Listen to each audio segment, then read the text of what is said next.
Hello, everyone. Welcome back. I hope you are here and happy to join us. It is Sunday night. This is the finale of Arc 1 of Carousel Court, and I am your friendly neighborhood Prax. Welcome to the channel. I will do my spiel at the end.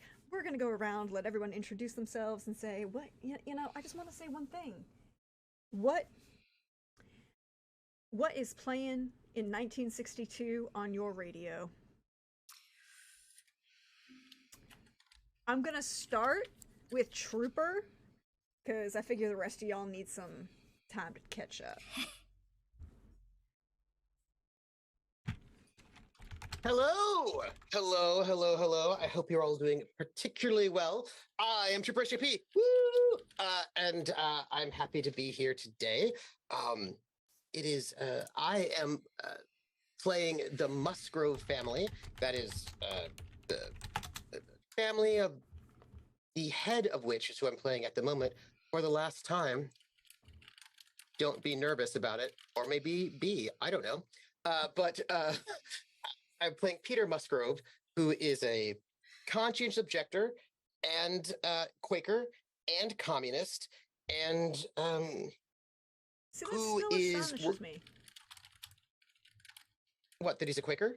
He's a Quaker and political, because usually Quakers are not political at all. Yeah. Even if Yeah. they are small c communist. Yeah. He is his politics are mostly manifestations of his religion in certain ways, you know what I mean? But he also has been spending some time, and we're going to find out when we do our project roles. He's been spending the last decade and a half trying to find his family's ancestral source of magic. And that has been something a long time coming, and perhaps he will even succeed in discovering the location of this ancestral magical place. Wholly important, something deep and related to his history, something that his ancestor Sanauki Musgrove, cultivated, and it is something that has been like his life's work. I'm not telling you all this for reasons that'll probably come to pass in Arc 2. Anyhow, but yes, he's been searching for that, and perhaps he will find it. It is unknown to me, but we shall see. When it comes to music, it's interesting because he's 62. I feel like if we're talking about 62, he is probably listening to 62 is both early and late. I feel like he's probably listening to I'm gonna say Charles Mingus Epitaph, or maybe Stan Kenton Advancers in Jazz.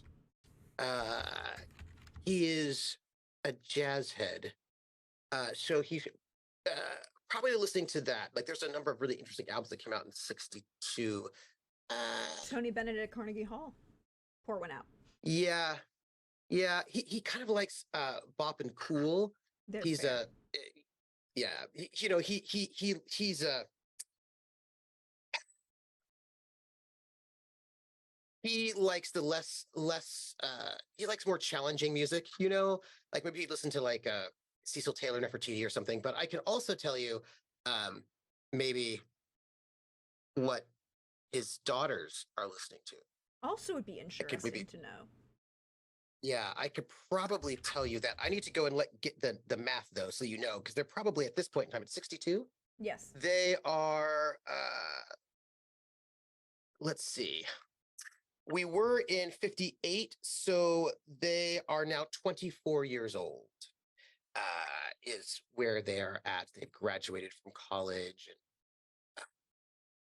and, doing all of the stuff.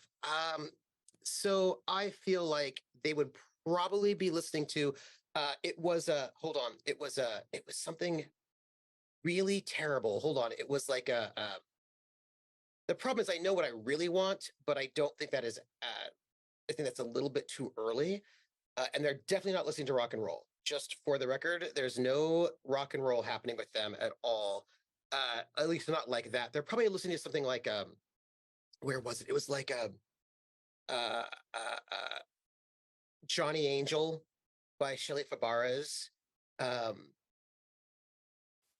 because they want something that is very, very middle of the road and American.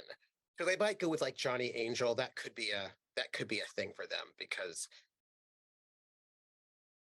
Indeed. Well then, let's jump over to Pope.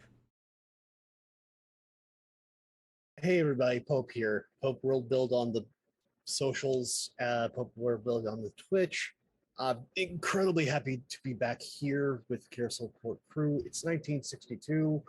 And what's playing on Apollo's radio is actually a hit from September of the previous year, Runaround Sue by Dion. Oh, very nice. We bring in some Dion. I appreciate this. So yeah, that's what's playing. I am super interested in what has happened, what has changed, and what sins will be uncovered this time. That will indeed be a question. So many question marks to answer. Hey, PB, how are you? Hey, I'm doing well. I'm excited. Today I'm playing Ro Walters of the Walters family. And I was very just excited to see where everything's going. We have a new little one that was added to the family a few years back. So now we have not only our dog, but a little baby, now it's toddler, starting school soon. And man, so I don't know what like the parents, they're listening, parents and the father-in-law, they're all listening very into the vinyl of West Side Story, which recently came out. And that's what they're playing. And I'm trying to imagine like what the equivalent to just having the same movie on TV over and over and over again for your child would be in the 1960s. The vinyl. And yeah, just have a vinyl playing, just burn it down. But I'm not 100% sure, like, because like movie release, vinyl release, two different time periods. Usually within the So I same don't know year, depending on if it was released at all. Yeah. you'll probably get So some I don't vinyl for know. Disney. Yeah. Yeah, probably Disney. some vinyl for Disney, from the 60s. So, I'd say maybe like, oh, what's the earworm, from a movie that recently came out? The Cruella de Vil song from the 101 Dalmatians. Yeah. It's nice, short, has that hook. A kid would latch on to that and never give it up. So I'm gonna go with the other song you'll hear all the time, very ominously, I guess. It's Cruella de Vil, just because our small baby child loves it so much. I'm here for this. I am here for this. At least it is appreciated. It could be the Aristocats. Everybody wants to be a cat. True. Very Uh, true. I don't think Fido would like that. Probably not. And then let's jump over to Lynn. Hey, Lynn. How are you? You are unfortunately muted. Cute. Oh, there we go. Hey, doing okay. Happy to be here. Playing Youngja Kwan, who is the eldest daughter, the one that hasn't been shipped off to like horrible magic school. So there we go. And excited to see what happened. And for music, God help me, because one of my things is I am terribly music blind. I looked at the thing. I have no idea. I could not attach any of these songs to a character if I knew what songs they were. That's entirely fair and valid. So just have the pop on the radio, which means, oh God, what's his name? Who's playing? DJ did the ball drop for decades, literally until he died. Dick Casey Clark? Kasem. Casey Kasem. It's Casey Kasem on the your FM dial, and it's been 15 minutes. Check your time to roll over. Literally was a thing that happened. This honestly, music was a category that absolutely murdered me. And like when we did pub trivia, because like, I'm sorry, y'all, I can't help you here. I know what voice So- actors go to what cartoons, but I don't know anything about music. I'm sorry. No. Here's a possibility for you. The Kim sisters had their debut album, their first album released in 1959, and they still were releasing some singles in like 61. So it could be that she is listening to the Kim sisters, who were a really, really big pop group that was like on the Dean Martin show. They had a couple of hits. They were all around. They played in Vegas, and they were from Korea, and they had sort of played in a singing group in Korea, and then they came over to the United States, and they performed over 20 times on the Ed Sullivan Show. So they were very big. We never talk about them now because we don't talk about all sorts of things. But anyway, they were like in a big important group in the U.S. No, from but Korea. Hawkeye Could is be- correct. It was Dick Clark. Dick Clark did the ball drop in Times Square. But Mhm. yes, Dick Clark or But I will- Casey I Kasem, will- either one. I will take that suggestion, Trooper. Thank you. Yes, and It also just gives me an excuse to let people know about the Kim sisters because I had no idea. we I had forgot no- about them. Yeah. I They're fully cool. support it. I'll drop you a link. And oh yeah, and drop it in Twitch chat too. And last but never least, hey Lindy, how are you?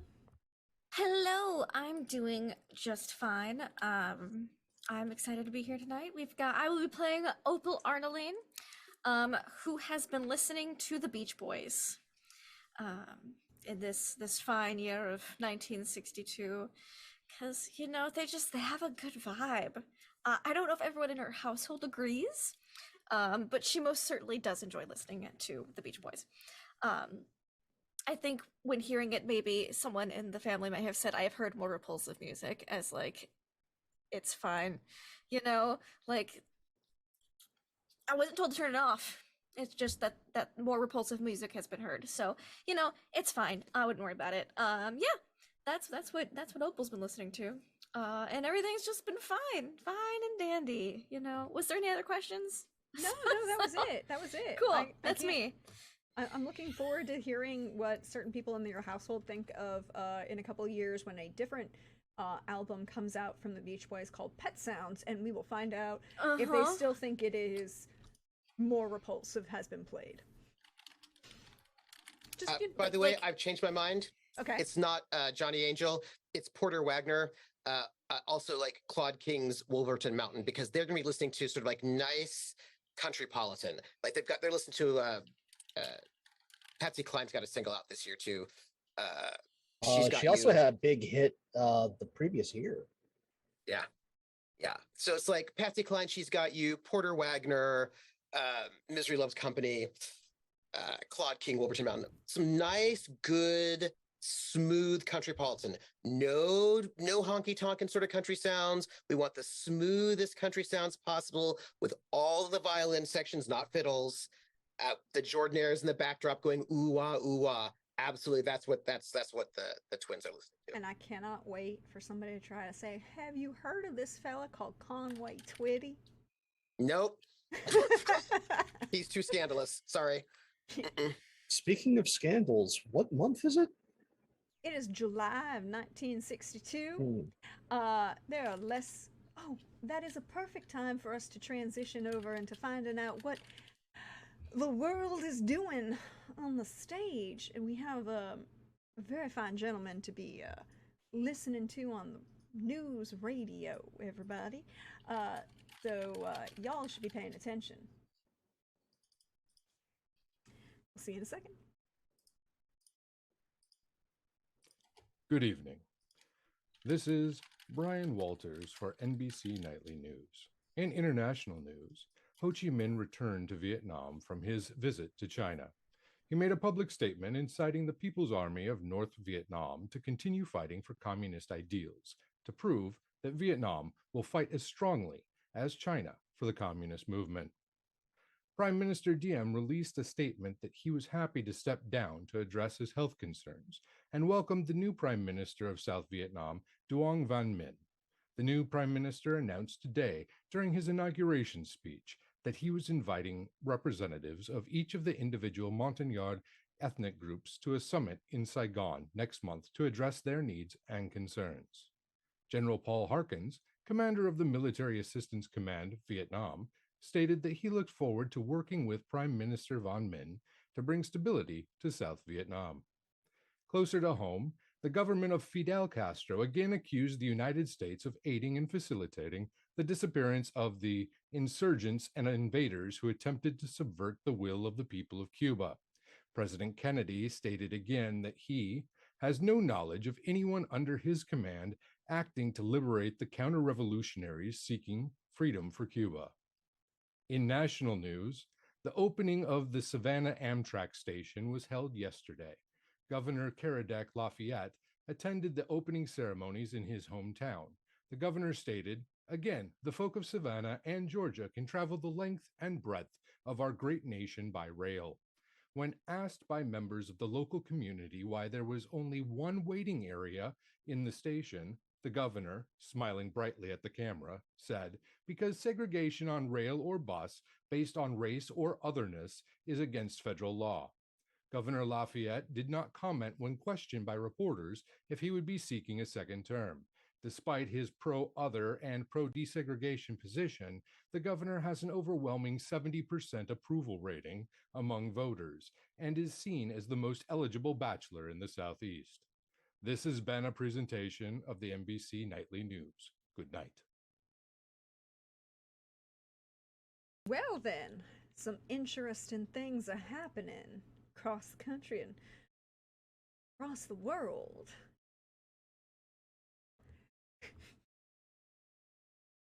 Well, Sphinx, Chris can't get one, so I'm sure he appreciates it though. So who do you wish me to give it to instead? But there's some interesting things happening in the world, in state of Georgia. Fine folks are moving up in the world.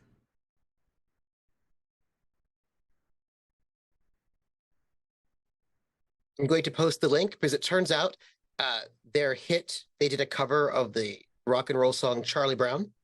Ooh, very nice. And it hit the charts. It reached number 7 on the Billboard singles chart in 1962, making them the first commercially successful Korean artists in the United States.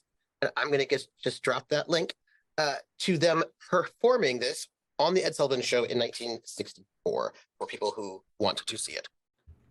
Very nice. But, as we say, the higher the hair, the closer to God.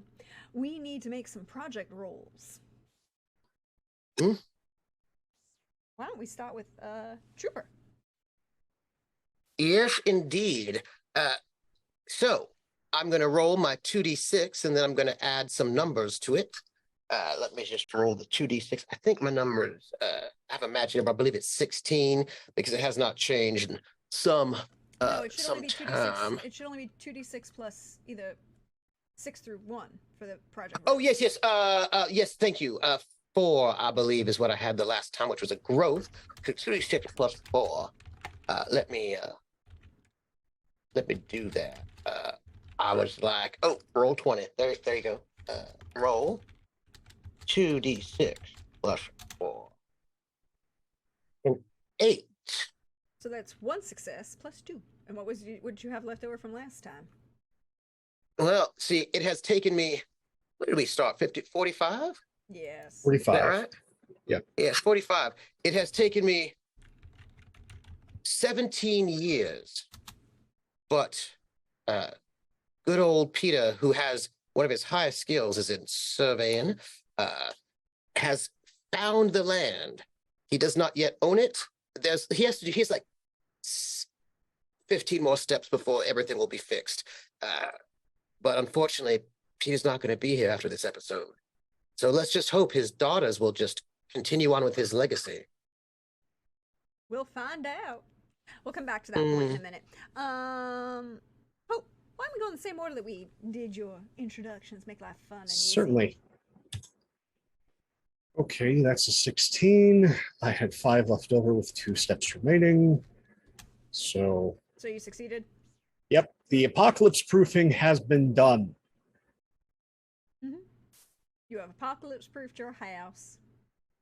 Well, holdings. Yes, all of them. I will.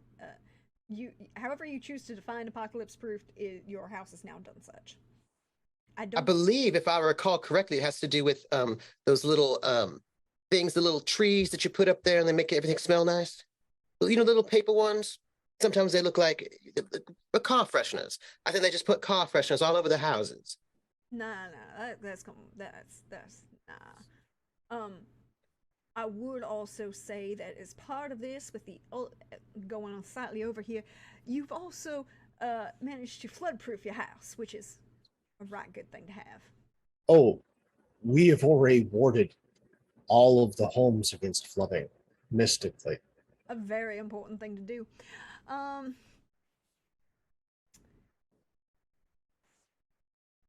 PB. All right. I have 2d6 plus 6 from last session at 15, and I had 3 successes last time. So that's with 2 leftover points. Yeah, so you have 2 successes. And then all right. Well, technically 3 successes that you can carry. 1 you can carry over for next time. Well, remind us all, what was your project then? The Walters project, Rose project, was learning, getting kind of his foot into the manufacturing world, getting connections, learning the ropes, in order to his new project, to start a manufacturing business. So you're gonna which is spoiler. We're gonna have a very important question. Is it gonna be paper? No, he's going to be getting into technology. He's going to be getting into circuitry and all of that stuff now that that's coming up in the world, and that's a word that exists now. Mm-hmm. Yep. Punch card computers do exist at this point. They're massive and take up an entire room, but they do exist. Lynn. Yes. 2d6 plus. Don't remember.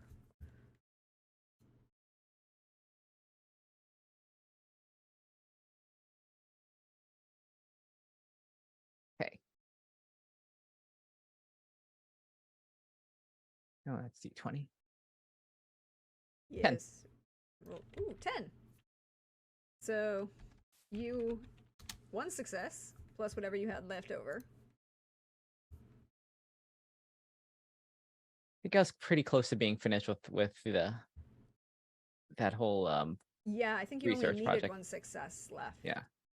Yeah, you did. You only need 1 success. So you finished your research project, which in this case, what were you researching specifically? I was researching the more about the history of this, like the subdivision and like the old families, like the families that have been here the longest, like the powerful ones that have been here. Indeed. We'll come back to that in a minute. And last, but certainly never least. Hey. Hey, Lynn. Last not least, Lindy. Lindy. Why So, did I say Lynn again? Sorry. because we have the same first sound. Yeah. Yeah. like pause. Like, okay, that's it. Lindy. So, yes. Let me roll my project rolls. I only need 1 more success. So, 14. So you got 2 successes that you can. What, pray tell, remind us all, what is your project at the moment? Looking behind the Iron Curtain.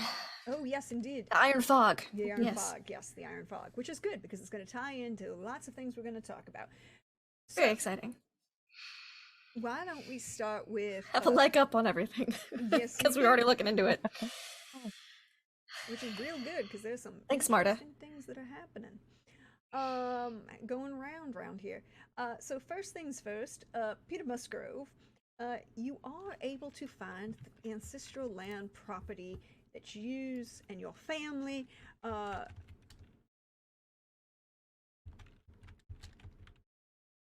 needed and had at one point. It is. By the way, I have been spending all of the wealth. I've been converting my wealth to magic to up my magic score, which is why the Musgrove family continues to be poor, because they are spending all of their time and effort. Peter, especially, like going out with his compass and all of that, and his maps, surveying maps, and trying to find this ancestral land. Yes, the and place. you have now officially found it, which is good. It is. Just need to make sure that I have the correct location from where you all are, which means I have to be in the right area because. Here we go. So, from where you all are, your ancestral land is actually due east. An area of the estuary, which is its technical term. Some folks might call it a marsh. It is not. It is an estuary. They are 2 different things, oceanographically speaking, called Sylvan Island. And it is actually kind of due east of where Forest Park is and Forest Drive. There is one road that kind of goes around there, but it is bracketed by the Wilmington River and the Herb River and a bunch of little inlets and sounds and things kind of coming off of that. And if you want to be very specific, it is this pinpoint right here. 32.09019415415 dash negative 81.04283. 32.01. I will drop you a link right here in our chat so that you can see Thank you. Thank you very much. Thank you very much. And I'll put it in the. There we go.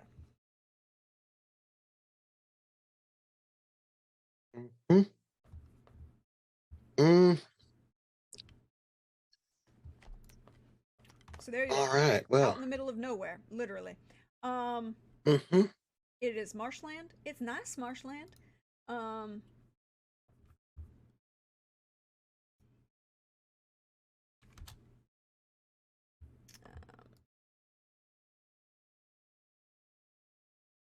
And it is there's not a whole lot out there. It's not an island, though. Well, they call it an island. Okay. I mean, it's not really an island, though. I mean, there's enough tidal influence in the bodies of water that they call it Sylvan Island, which literally means forest island.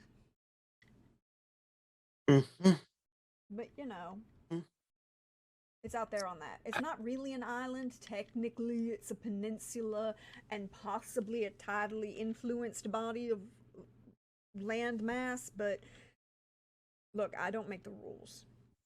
I'm just saying it is not an island. Anyhow, the 4 that I have left over, I'll be spending on the second project, which is to the Musgrove family is embarking upon, which is to acquire said land. I'm gonna tell you, that's gonna be a 5. because right now technically it's an estuary and a wetlands, Mhm. and even in 1962 those were protected like wetlands. Not the same way they are today, but Mhm. so y'all gotta Well then, play with the government and figure out how you gonna do that. Um, well, he's thinking about doing some sort of ancestral claims, but we will see. About doing some sort of legal situation, perhaps. yeah, I mean, But he's not going to be here after You know this a week. great So. lawyer. you do. Mhm. And I mean, technically, the state owns it right now, so there's that. Mhm. Yeah, it's a multi-step process, and so sad that he won't be able to see it finished. Indeed. And then we're gonna jump over to our dear friend with the Kwan family. And the Kwans were looking into the history of this subdivision. Um, well, the interesting fact of the matter is that you found Arvin as the named property owner, um, and going through all of the real estate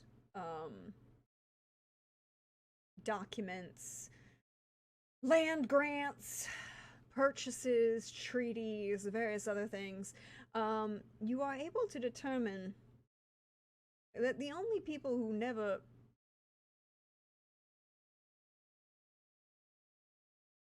had a bill of sale for their property are the Lafayettes. Hmm. Now, there is a grant, a land grant to them in about 1733 when the colony is founded, but there is not a bill of sale for any of these properties. Interesting. I appreciate you, Trooper. Thank you so much.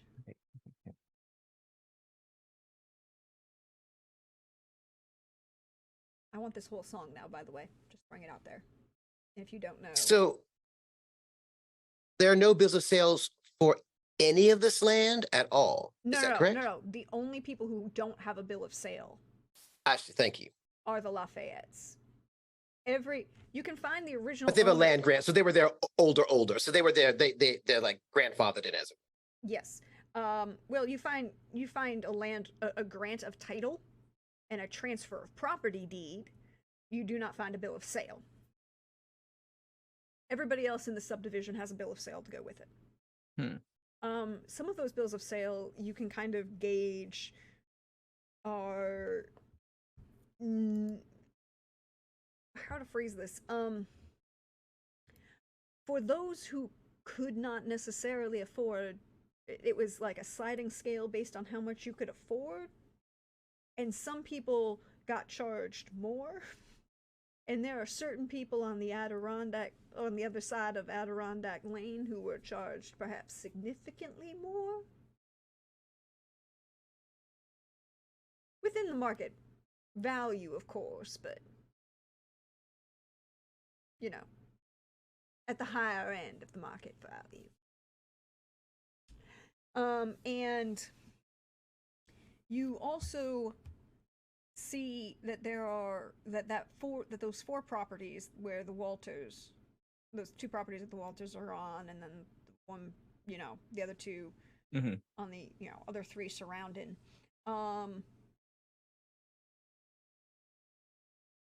They seem to have been acquired by Avrin, whoever this Avrin is. You don't know if it's a first name or a last name. It's the only name that's on any of these documents. And that's not uncommon, really, particularly if you're going back to the colonial period or even, the land grants of the colonial period. You're not seeing, one name is usually acceptable on bills of sale. those technically 5 properties, right? The 4 on either side of the road, and then that extra property that, the 4 that have that magical scar on them Mhm. and that were consecrated on top of it, seem to correspond to a later purchase Mhm. of Avron or grant to this individual. And by later, I mean like within 2-3 years of the original purchase. Mhm. Everything south of Forest Drive came first, and everything north of Forest Drive came second. Of course, this is I have a question. Is Yeah. it within the realm possibility that this isn't a necessarily a person, but a like incorporated entity of some sort? you haven't seen any paperwork to say that. I mean, we don't, but like of like how property it's entirely possible that it could be like a company or some or thing You don't see that any of that in the original documents that name yeah. Avron. No, I mean as far as just there's there's- nothing in there, but as far as like within it, would that be feasible within like opportunities within the time periods that we're looking at? not as much, right? Okay. Like Mhm. because of the way, particularly in the 1730s, right, which is Mhm. when the colony is first founded, Yeah. and prior to that, it is all Native American lands, Mhm. and anything prior to that isn't going to have the title transfer. But in the 1730s, there are very, very limited corporate entities that could purchase land on that Okay. kind of scale. And those limited entities were the East and West India Trading Companies and a couple others that are in that kind of same vein. But because Georgia is a trustee colony, which means that when the original colonists came with James Oglethorpe in 1733, they were all members of a trust and had all bought the trust. Mhm. Actually, the trust as a entity purchased land and made trade deals with the Muskogee Indians Muskogee Native Americans that are here, and actually honored most of those treaties for a very long period of time, much longer than expected, actually, until certain other people came into power. But the trust owned all the land, and it was like a small scale communist, and I'm using communist in the small c sense. If you came over, you were given a certain allotment of property, and everyone was given the same amount of property, and then the common property of the common land of the general square and like the state capital and all of these things were held by the trust. Arvin seems to be an individual. There's a later corporate entity, and by later I mean 1850s corporate entity that seems to come up that begins the allotment of the property and surveying, requesting surveys for the property. But it is an individual. Not Arvin seems to be an individual, not a corporate entity. Okay. Those 4 properties that are, and again, everything north of Forest Drive is picked up later.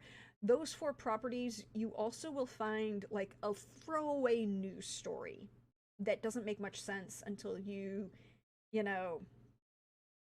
see almost immediately after a connection to the bill of sale of Arvin purchasing this land north of Forest Drive, Mhm. and or remembering, of course, that Forest Drive didn't exist at the time. It's what we're using as a marker as of 1945, but it didn't exist in the period that we're talking about, and by period we mean like 1740. You see a throwaway line of a fire. There's a large storm, there's a fire that comes from after it, burns a section of property and land, destroys 2 trees, and it takes a while for it to burn out. Mm-hmm. But nobody's homes were damaged, no barns were damaged, so it wasn't like it was a big deal. It's just kind of like a throwaway. And then almost immediately after, Arvin buys the rest of that area. You may ask me 3 questions. Ooh. Or 5 questions. Let's go with 5, because I like 5s. It's round numbers. Ooh.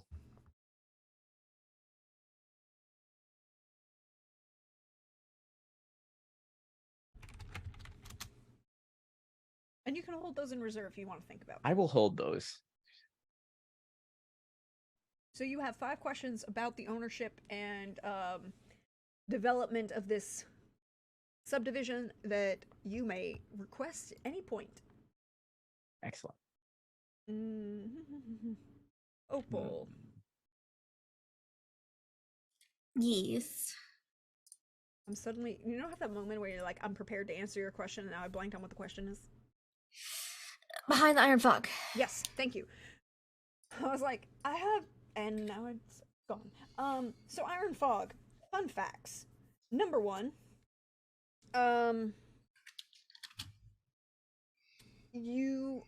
there's a growing, well, we'll use this term because people will understand it as the same kind of general area, a unified Slavic state. But they are not Soviet states. It seems that the Bolsheviks and the communists have been ousted under Alexandrina, our very kind Rusalka, who has taken dominant power. Your grandmother is probably real happy to get back some reports of encouraging certain groups to take control and lead to,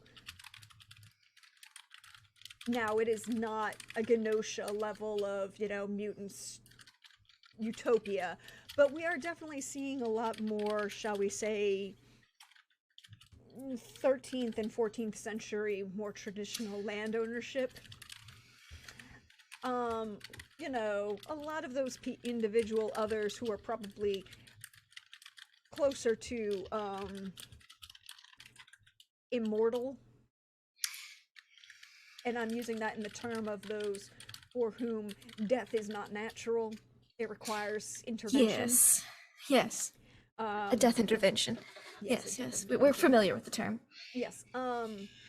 There are a spreading level of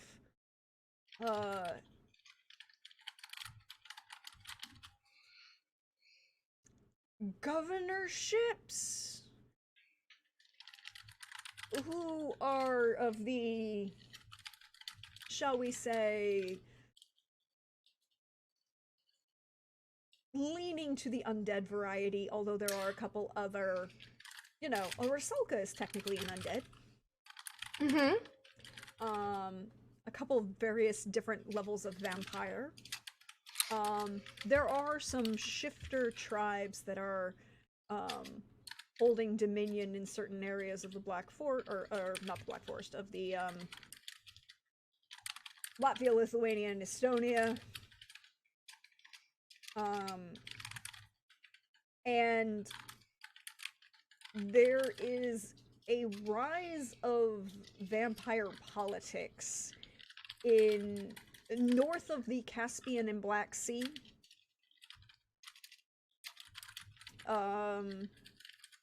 But there also seems to be a little bit of infighting. And As is wont to happen. As is wont to happen. And there seems to be the beginning of stronger divisions of territorially boundaries and less traffic and movement between those. Much more isolationist policies are going into effect. Premier Alexandrina is not really supportive of non-Slavs, which, you know, there are some ethnic groups that are here that are not Slavs. Mm-hmm. So that's kind of becoming a very obvious demarcation line. You also see a slight rise in ideology that seems to lean towards, a Nicholas the First, an Alexander the Second Tsar.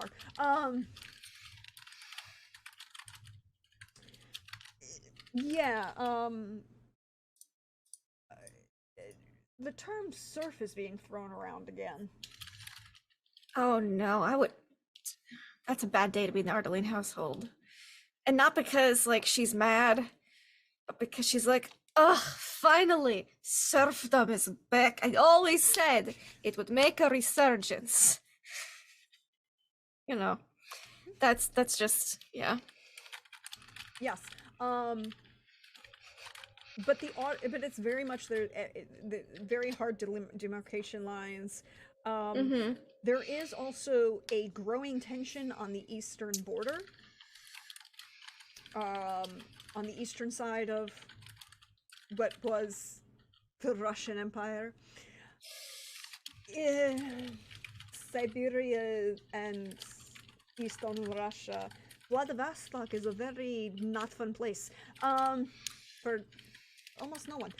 Except for those who ethnic groups that are born there. But there are very few of them left there right now. A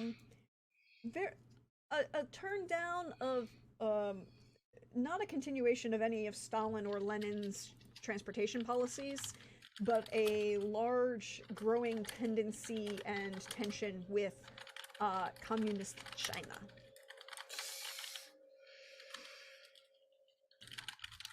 And rumors are coming out, because you can have that conversation, that there is growing tensions within communist China, which is part of the problem on that eastern border and southeastern border. Okay. Cool. You do get a very nice gift basket of local delicacies. Oh, how lovely. How big is the box that local delicacy crate comes in? Casket sized? Well, no, because it has to go through customs. It does have to go through customs. So it's a decent size, forklift carry pallet size. Mm-hmm. Thankfully, customs aren't nearly as strict in 1962. Also, it's easier to bribe certain people in 1962. Yes. And you make certain friends with certain longshoremen, and it's, also... We do have a shipping business, yes. Yes, and there you go. You have shipping and you have friends.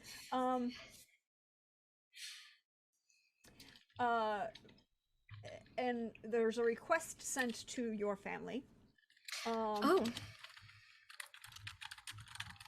Because the Federation of Slavic States, which is the official name for the Russian Empire, yes, wants to know if they should actually send an ambassador to the UN to attend meetings or not. Interesting. They've also heard certain rumors about whether it would be that they'd been reached out to by certain other parties in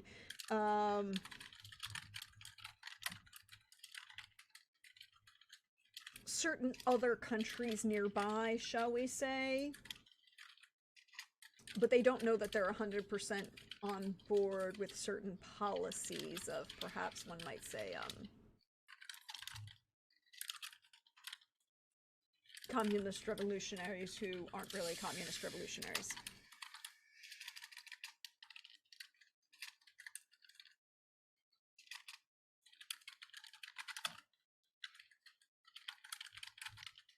Interesting. Okie dokie.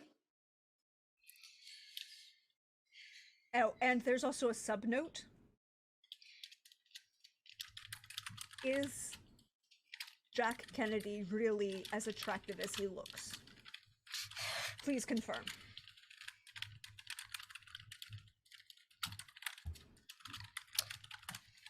Wonderful. Delightful subnote. It's a very important subnote. It is. Then I think that's everyone, right? Who has questions?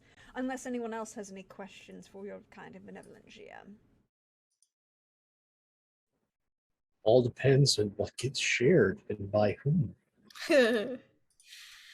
I have questions about very local news. Last time we left off, things were a little tense between this side and the other side. And then Lafayette won the election, so I'm curious if that's affected anything in neighborhood politics. Has anybody Especially moved after- out? Has anybody Yeah, moved especially out? after that. Yeah. Well, Someone in the neighborhood became governor. yes, somebody in the neighborhood did become governor, so unless anybody was forced out, they did not actually leave. You know, it's real nice to say, oh, well, the governor's my neighbor, don't you know? I can go down and talk to him at tea time. Even Except though for the one with the technically house that, had a sinkhole. yeah, but, you know, Tragic. they was insured for that. I didn't say that they didn't have to rebuild their entire house. They just weren't insured for it. It was a big inconvenience. It was a massive inconvenience and did prevent certain people from continuing their bid for governor. Oh, no. Isn't it a shame? But you are correct. There were certain things happening in the local area, and considering Caradoc, Lafayette won your bid for governor. Well, Caradoc does not spend all year in the governor's mansion in Atlanta.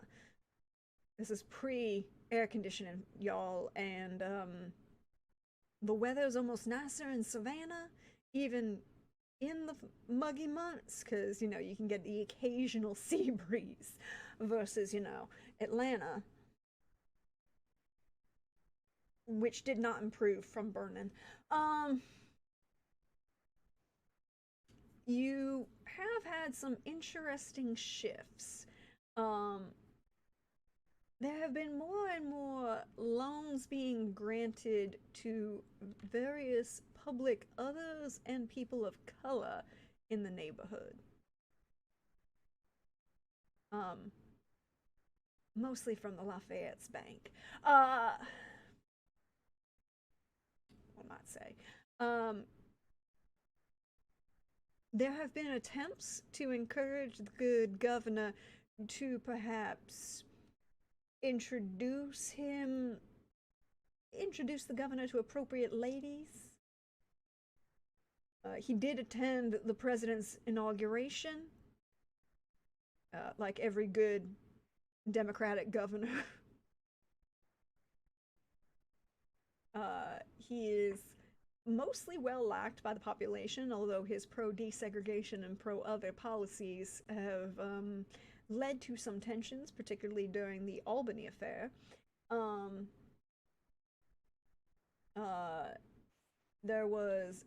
He did have a meeting with Martin Luther King during the Albany affair, where he tried to encourage, you know, for those of you who don't know, there is a place called Albany, Georgia, and starting in October of 1961, there's what is called the Albany Affair, an oral Albany event. It's given multiple names, and you can go read in Dr. King's letters about how the Albany Affair highlighted some of the early tensions in the civil rights movement between the national movement and local leadership movements. And in Albany, Georgia, it is a very has one of the largest black colleges in Georgia at the time, and there's an attempt to desegregate the bus terminal. Because, as the good governor made a point of saying in the newsreel, the federal government has stated that because of the interstate commerce clause, segregation is illegal on interstate buses, trains, and other transportation, including any and all stations and waiting lounges. But if people don't feel comfortable and they just choose not to desegregate, how's that anybody's fault? Okay, so perhaps there was some firebombing, but No, what? there's no violence in Albany. That happens later. Particularly because the chief of police for Albany, Georgia, Leon Pritchett, I believe is his name at the time, is an individual who read Dr. King's playbook and said, all right, you're going to use nonviolent resistance, we're going to use nonviolent enforcement, and was very strong on the nonviolent enforcement aspect. But used the we're going to enforce every single city and state ordinance against your nonviolent resistance in the appropriate manner.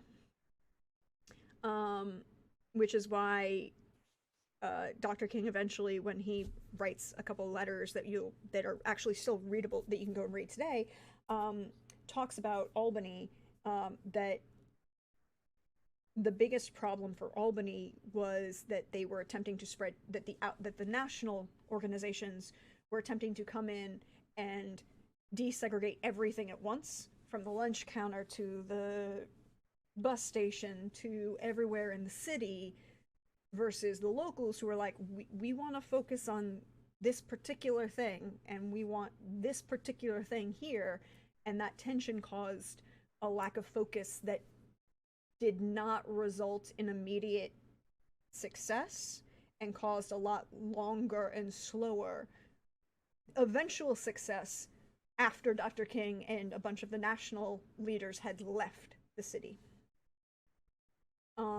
But that started in November of 1961 and would continue through February of 1962. It is there have been a lot of from Governor Lafayette, a lot of push for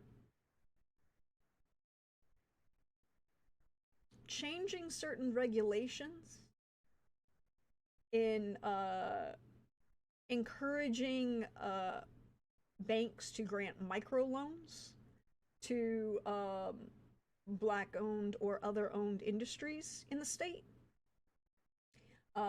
which are easy to repay and very focused, easier to get loans, which, I'm not gonna lie, also benefited greatly his family's bank, but he did do it from the kindness of his heart, mostly.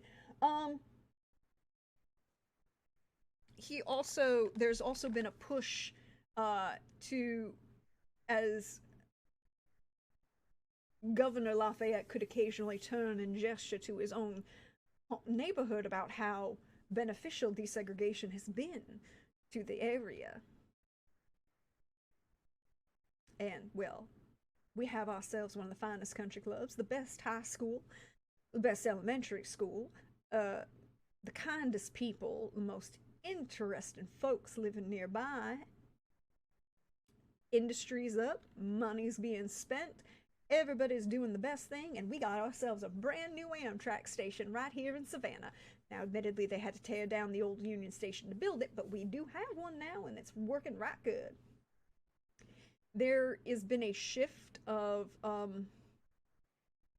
not white flight, which is what some people would argue, but more accurately, a greater intentional sale to others who are not supporters of James and Henrietta Smith.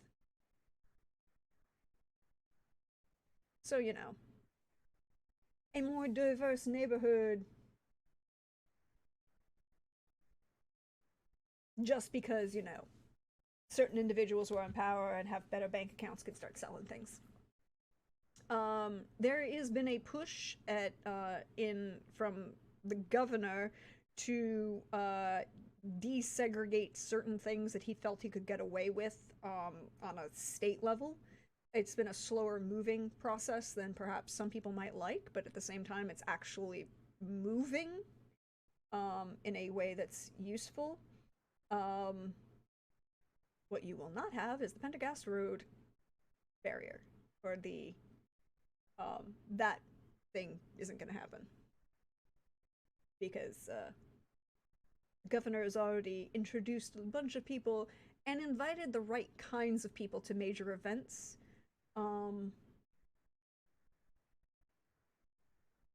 Trooper, it's Etta James, right? No, Billie Holiday. Billie Holiday is 1962. Which song? I'm blanking. I'm gonna look it up. Hold on. 1962.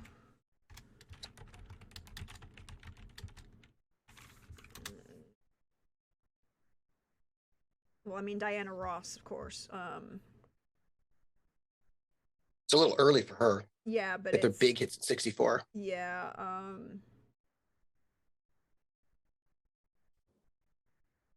Is it the Chandrels? No. Which one? I need more context. Yeah, it's one of those. I'm looking. Give me a sec. I have to. Well, I mean. Oh, Aretha. Aretha is definitely here because Aretha and her friend Otis Redding have started having conversations about which of his songs she's going to record. And will eventually take over, and everyone will forget that he ever recorded that song. To be fair, I kind of think she did a better version, but that's okay. I don't think Aretha has started doing. Well, Aretha's first album is released in 1960. Yeah, but she doesn't do soul until she goes over to with the Erdigans, and they're like, you should do this. Yeah. And she's like, she's basically doing like she's kind of sounding like a Billie Holiday knockoff. Yeah. Until like 66. She doesn't go into like the Aretha that we know until 1966 when she moves over to Atlantic and they sort of push her to change her style from the kind of sophisticated jazz thing that she was doing. Yeah. So she's still not that Aretha yet. This is true. And Nina Simone. But like he's encouraging a bunch of what the big popular black performers to start coming to Atlanta to perform at the Fox. Mm-hmm. Mm-hmm. And discouraging the segregation that is at the Fox Theater, which Sam Cooke. You know. Sam Cooke is definitely coming into town. He's having a party, and we're all here for it. Mm-hmm. Ruth Brown. Mm-hmm. But a lot of these big name, a variety of genres of African American singers of the 60s, early 60s, both gospel or jazz or, soul, he's arranging for these kind of events and arranging for the right kind of people to be seen at these events. He probably would have invited the Gwillams and the Ardelines. The Sycamores definitely have attended a couple of these events. Not the Eldridges. They don't go inland. They don't go to Savannah. The Eldridges just like, I can't hear a body of water. No. And but they have also seen the Fouchés have been also having dinner parties in the neighborhood.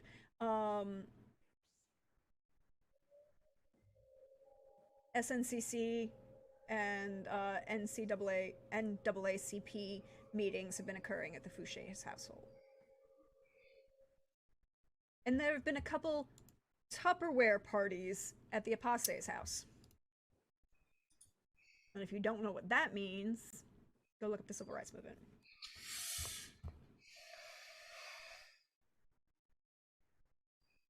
So, that's what's been going on.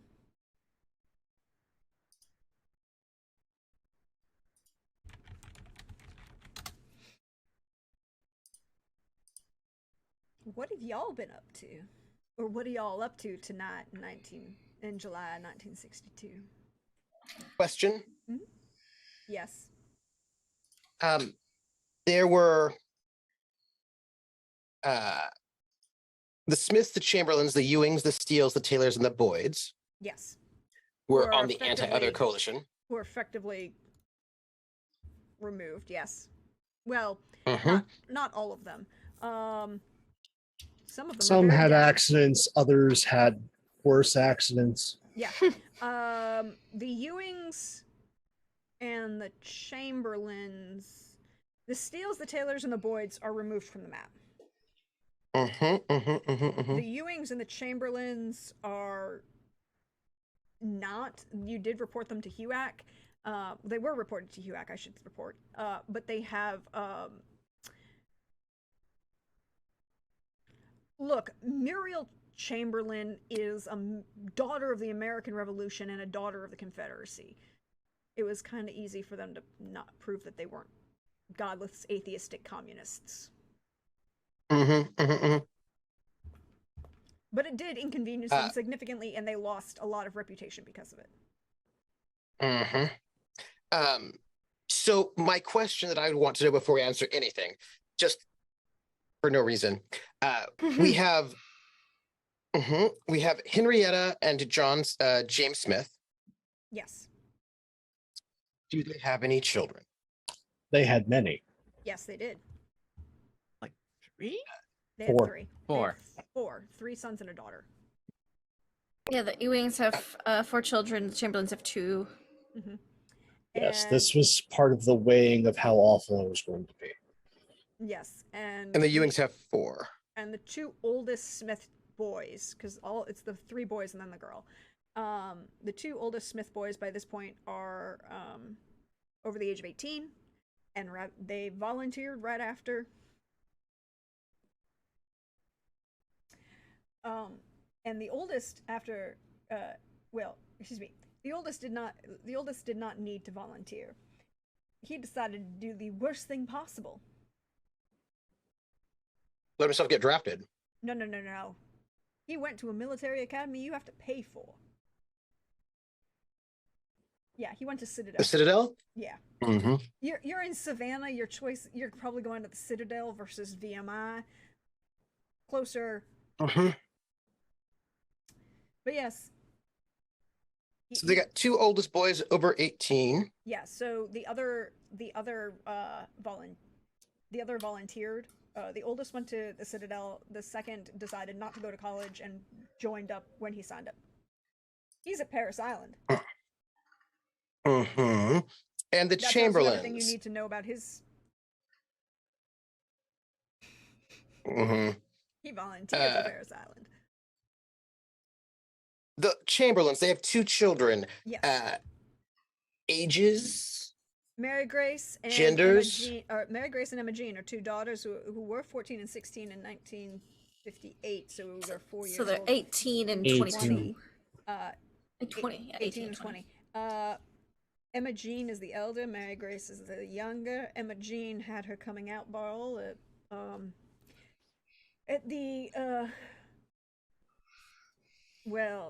one of the plantations outside Savannah. And the Ewings, they have 4 children, ages, and genders. They're boys, 2 sets of twins. They were 10 and 12 in 1958, so they were 14 and 16. Okay. 2 sets of twins. And 2 sets of twins. And also, what is today's date? So I can figure out what day it is. Let's go with July 23rd, 1962.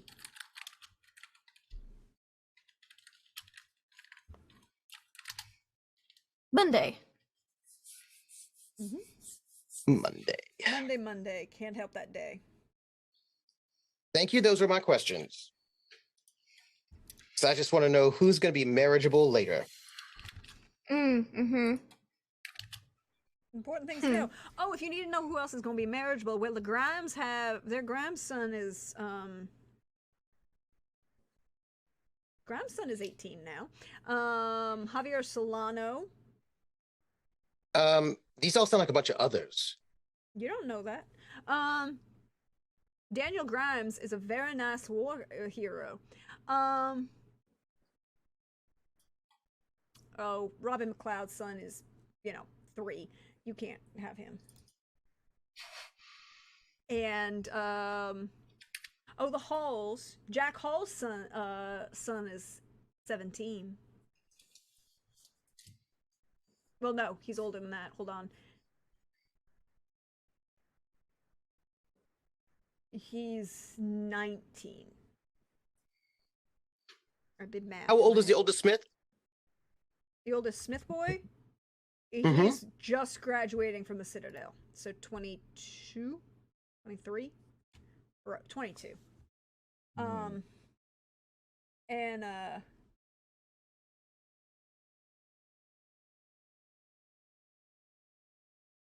Lindy, you had a question. Oh, I was gonna say, I know where I'm at this fine Monday evening. Oh, very Oh. nice. Opal is going to be at her mother's funeral. Oh, her mama's funeral. Her mama's funeral. Where is her mama's funeral held? Probably at the Gwillums church, yeah. Who's officiating said event? Probably one of the Gwillums. I have to ask a question. Mm-hmm. She was 68. Did you have a viewing at the house? Anemic? Oh, not at the house. We can have it at the funeral At parlor. the funeral, yes, because you have that too. Yep. From cradle to grave. And my next question, very important thing, is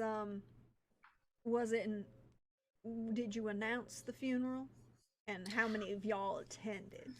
Oh, I think the funeral was indeed announced. Probably the day before at church. Was it just an obituary in the local paper, or was it like an announcement?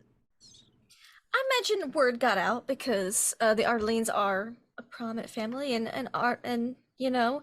her mama, Miss Audrey, was a human, so had like human friends in the community and all sorts of things. Like she got out, and did some things. Well, she didn't really get out, did she? They just drew her back in, and now she's dead. I mean, Anemia. She is what I suffered from heard. anemia for quite a long time. Yeah.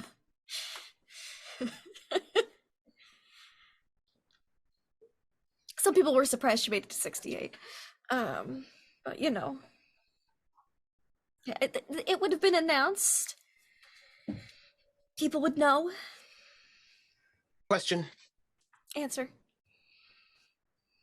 Since she's dead now, does that mean that Opal has to is going to have some more anemia problems? And if Opal has more anemia problems because they've got to, make up for their losses, how does her husband feel about that? Those are my questions. Those are my pot stirring questions. Oh, your pot stirring question? She's not biting her husband, if that's what you're asking, because that was bad news bears. Last time The it rest of the happened. vampires biting her. Oh, biting Opal? No. Mm-hmm. No, the Dampier doesn't make for very good nomins. Yeah, it doesn't help. They just have to go out a little bit more often. Quietly. Yeah.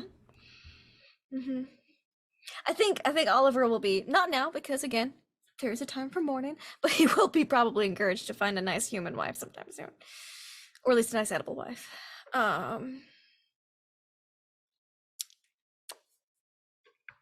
Marriage convenience, it's thing. But yeah, no, it's gonna be a lovely funeral. Celebration of life. At the Gwillums Church. Yes, Father Gareth anyone's will be welcome. presiding. The record, for the record, Mhm. this has to be written down as well. I know the Ardlanes would be a no. Out of the families in Carousel Court, which ones are openly others? I.e., that generally people know about. The The Eldridges. Gwillums. the Eldridges in the halls. And those three. The Eldridges in the halls. I don't know about any of the other people at the table. The Gwillums, the Walters, and the Quans. I think the Gwillums are still not out, correct? No, No, they are out. we're out as other, but we've always been out as other. We've never been out as what we are. Thank you. Thank you for that clarification. It's an important clarification. I think the Quans were, and I think, and they know. I think it's public knowledge what they are. yeah. And I'm. Do they count as others Yes. if they're magical? Yes, because they don't count as human for game purposes.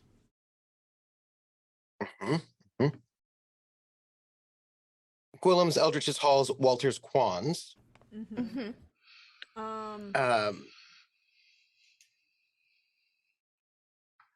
Miss Ardeline's husband would be known as other because he was a Gwillum. Yeah, and there's a rumors about the Apasses, but never been confirmed.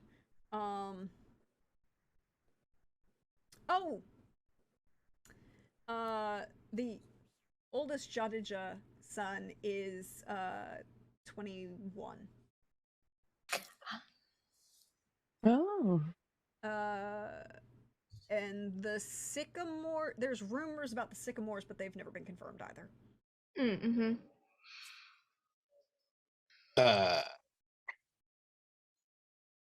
What about the Lafayettes?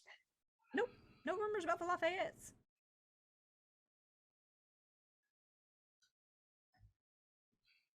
And I'm asking It's a for more family sort of name. public. Yes. I'm asking just for more public rather than like people interpersonal, right? Like No. Peter knows that the Solanos are others, but that's not a public sort of a thing. Yeah, no. The Lafayettes have never been rumored otherwise.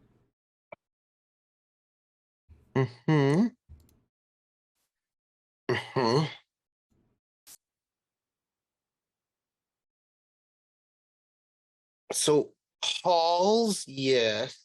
Eldritch, yes. Willem, yes. Audley, no. Apace, rumor.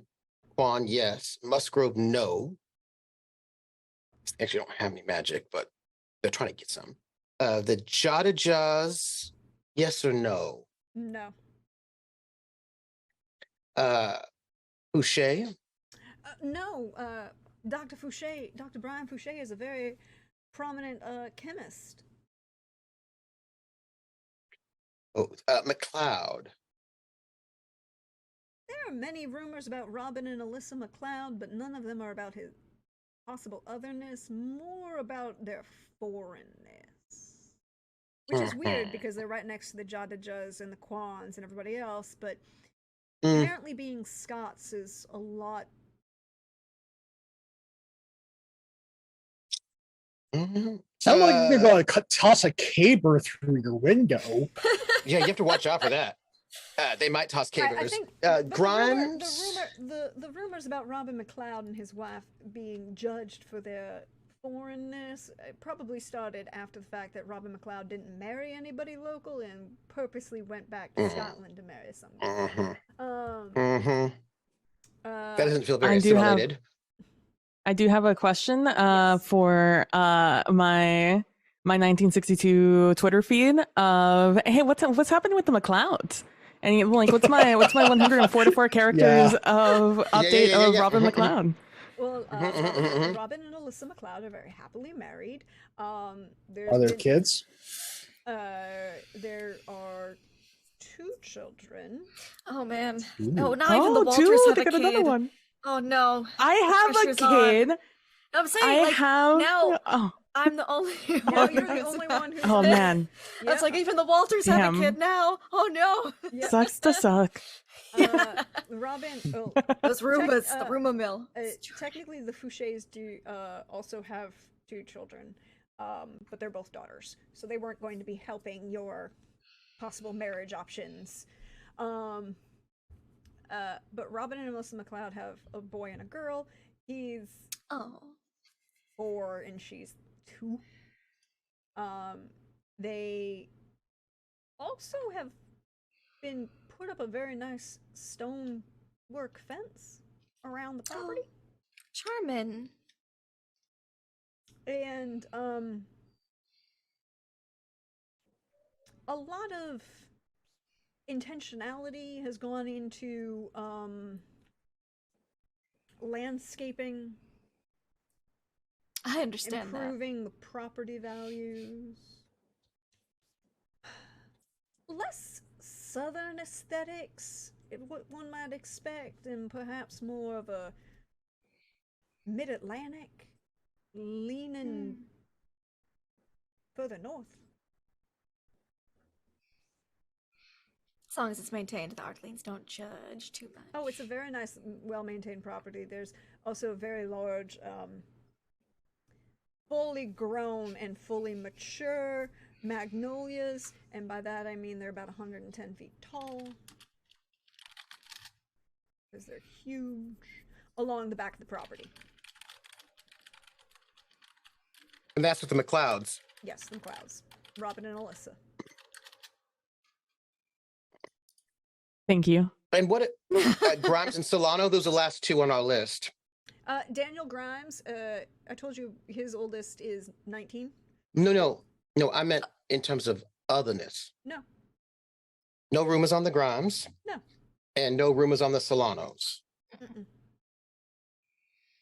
The only interesting rumor about the Solanos is that Ari Solano took over the care and tendon of her late brother's children, and it was very, but that was in 1945, so the impression that it was that he died overseas and she just came in and took over caring for everybody when their mother died. But you know. And the only people who are out as anti-other of the Smiths, Chamberlains, and Ewins. In this neighborhood, yeah. Thank you. Any other questions about the neighborhood?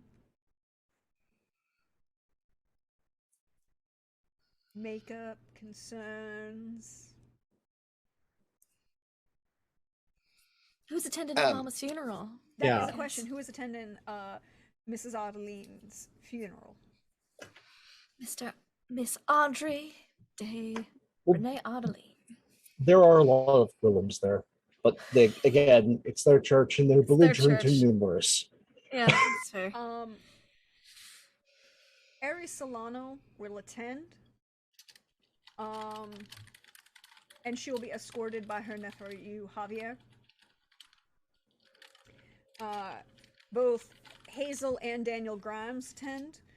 Their children do not, but it's a funeral. But their oldest is study abroad in England, and how nice for them. The other Good for them.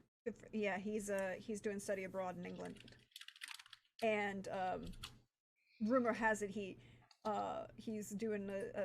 looking to do a whole year over at Oxford. Oh, they have family over there that he's staying with at the time. That's so nice. And the two younger daughters, who are 17 and 15 at this point, yes, math,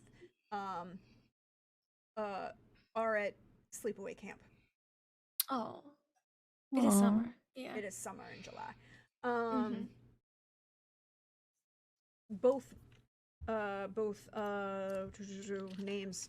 I have all my names. Both Chris and Mike Sycamore attend.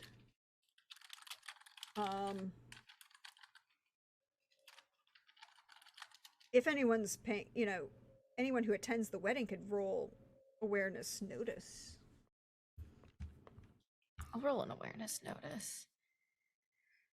And I also have a bonus to this that I always forget to add on. Kit Eldridge, Harlan, and Kit Eldridge and both his parents, Harlan and Yasmin, attend. Colonel Fitzryan attends, and Caradec Lafayette will attend as will his parents, Amel and Emery, who both look like they are getting on in a few years. Mm-hmm. Are the Smiths, Chamberlains, or Ewings attending?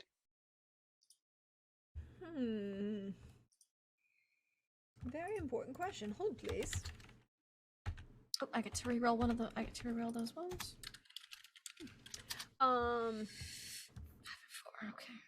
So the Ewings do attend. 17. The Smiths do not, and the Chamberlains are out of town. They are down at Lake Oconee. Or, well, in their mountain properties, which, they are not, whether they attended, whether they're just out of town. So nobody knows. The Ewings do, Good and the riddance. Smiths do not. Okay. Chamberlains are out of town. That's fine. All of the halls attend. All of them, including Isabel. And the younger Vinny hall, because Jack is technically the oldest of 4 siblings. All of his siblings attend. Vin Hall Vinny is how old is he now? He's another individual that I almost forgot about. Thank you for time passes, y'all, and I need to keep up with it. It's like we think about how old the kids are, but we always forget how old the adults are now. We're edging to that point as we get closer to the 70s that we need to start paying attention. Yep. So Isabella Hall, who is has her doctorate and is unmarried, living scandalously in New York, but Good for her. But comes home occasionally during the summers to keep her parents happy. The 2 twin daughters, who are both married at this point, Mary Angelica and Amelia Lucia, Marianne and Emmy Lou. They are married and have children. They don't live in Carousel Court. They live outside Savannah. Okay. But they've kind of started helping out with their parents and the other properties that the Halls own. And the youngest, Vince Hall, is going to be 31. He's also attends. Jack and Nora attend. Oh, Thomas Sean, their baby is Thomas Sean Hall is gonna be 22.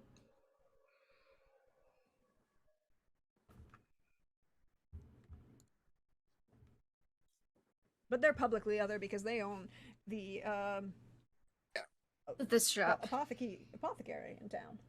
Yeah.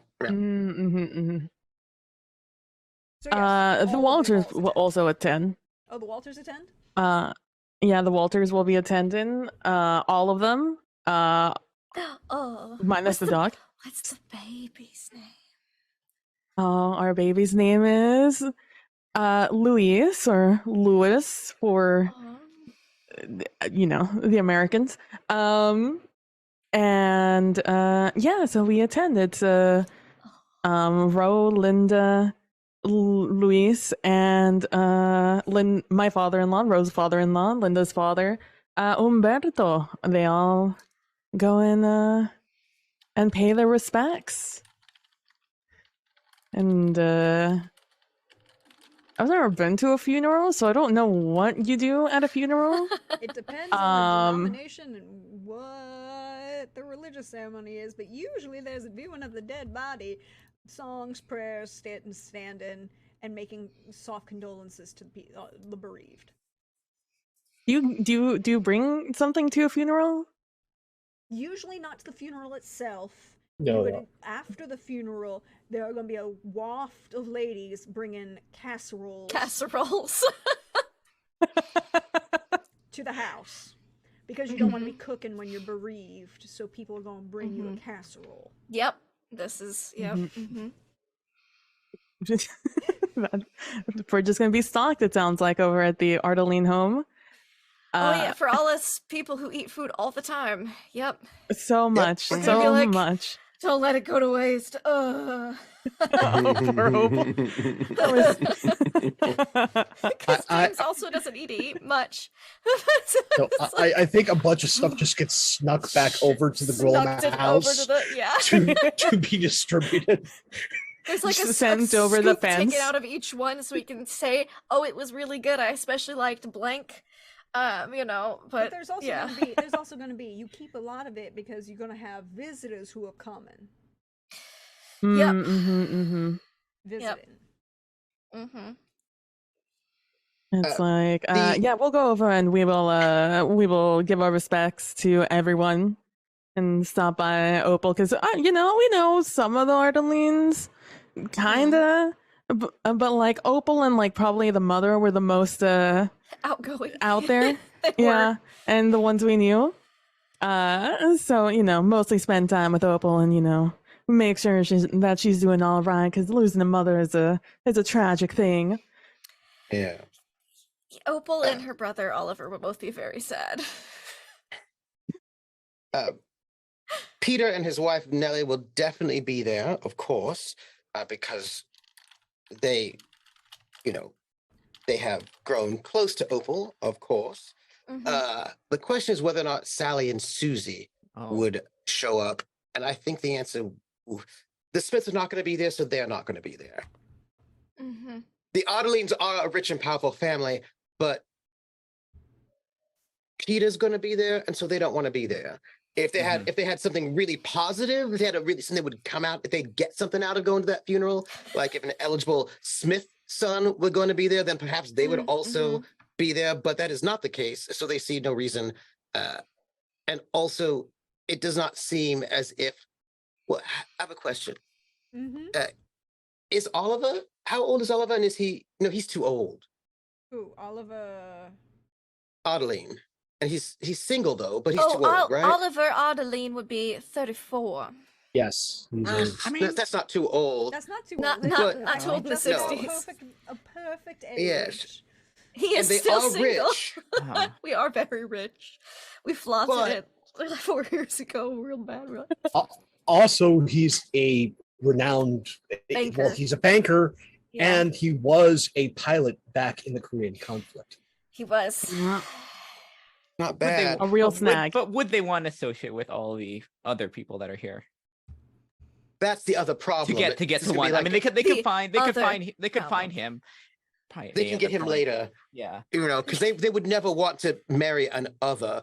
So I mean, that would be terrible. But and he is rich now. He's not old Southern money. So he's not in the blue book or anything like that. He's just. Well, I mean, technically. They're not little old. bit. I thought They're not old. They're old Oh, money from other places. They are most They're most old money definitely old money. but not They necessarily are Southern money. Foreign money. Old foreign money. I think yeah. you can But see they're Caesar foreign. on a few other denominations. They've been through multiple Yeah. versions of currency. Yes, but when did they move here? They moved here when? 1784. Oh, well, that's all It's right. been- Did you it's find been- the it's been- They're Confederacy? old enough. We- Let's... No. We They picked predate- Union because they we predate we the picked the Constitution. winning side. Yeah, they predate the Constitution. They're officially old money in the South. Yes, but they were Yankees, though. They fought with the Union. Sided with the Union. No one went off to fight in that war. I think that the Big blood daughters. was spilled, but it was mostly drunk. I think the daughters did not arrive to this funeral, considering the eligible Smiths are not here, and also their father is here. So I think they would probably not come to this funeral. They'll stalk Yes, their prey. but we are I mean, old eligible husbands Savannah, later. and old European money, and I'm like 142 wealth money. That's Mhm, past mhm. exceeding. Look, we just want some very anti-other, good, patriotic types You ain't gonna who'll find go any and other with Oliver, but he's very quiet. who will run for governor and maybe president. Mhm. Oh. Oh, you need to go find yourself a Nixon or Strom Thurmond. I do need to, yeah, something like that. I mean, Strom Thurmond is probably. I feel like he was always old, but I mean, like the young Smith might work. If Oliver had good politics, and that might work out. But I mean, he didn't fight in the Confederacy, so that family didn't. So that's not the best. But we'll find a good eligible Nixon or some such. So Peter will be there with his wife. His daughters are working in the they're busy working on the election for the senatorial election that they're doing, and volunteering with orphans. Oh, that's so nice. They're doing work out there to make the world. Orleans do great work with orphans. It's just not advertised. So many. I have to add something. Oh, The Susie and Sally, after they left the house, besides many other things, also they were involved in pageants. They were not allowed to be involved in pageants before they left. well, how old are your daughters now, sir? 24. Oh, then where are they living? Well, they were in college until 22.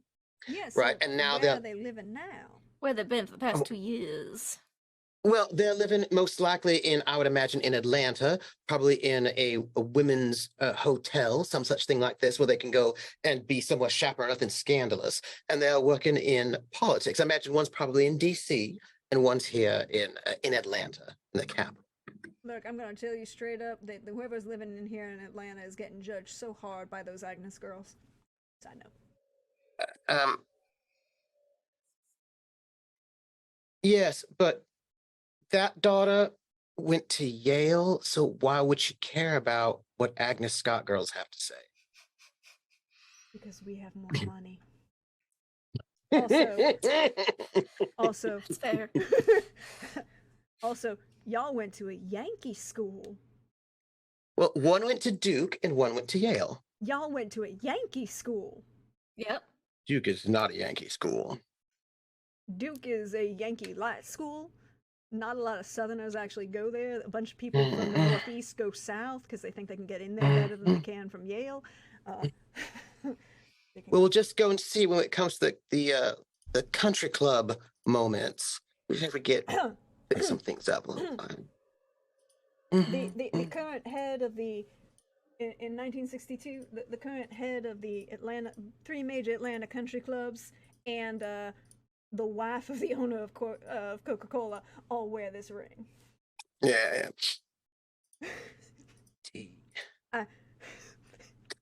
It's a very nice ring, ain't it?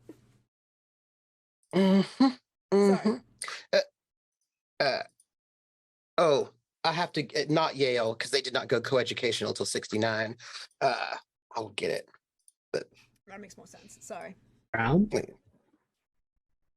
What did they go to? Brown seems a little bit too. Brown seems a little bit too liberal. Yeah. That's gonna be. Yeah. Again, there's Notre Dame. Let me check when they went. Notre Dame is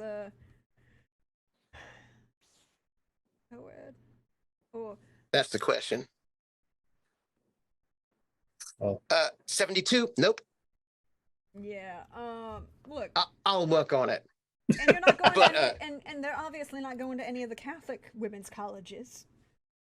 No. Please. Gotta go somewhere proper. So, by the way, Peter and his wife, Nellie, will definitely be there, and they would have brought a casserole, because I know that the Otterlings probably need a casserole at this moment. Yep. And I'm sure. Sure do. Look, you're going to keep the casserole because you're going to have to serve it to folk who are coming, right? That's why you actually use it. That's yep. Yeah, and I think that of course, he would probably also give a book to Opal. Mm-hmm. Um,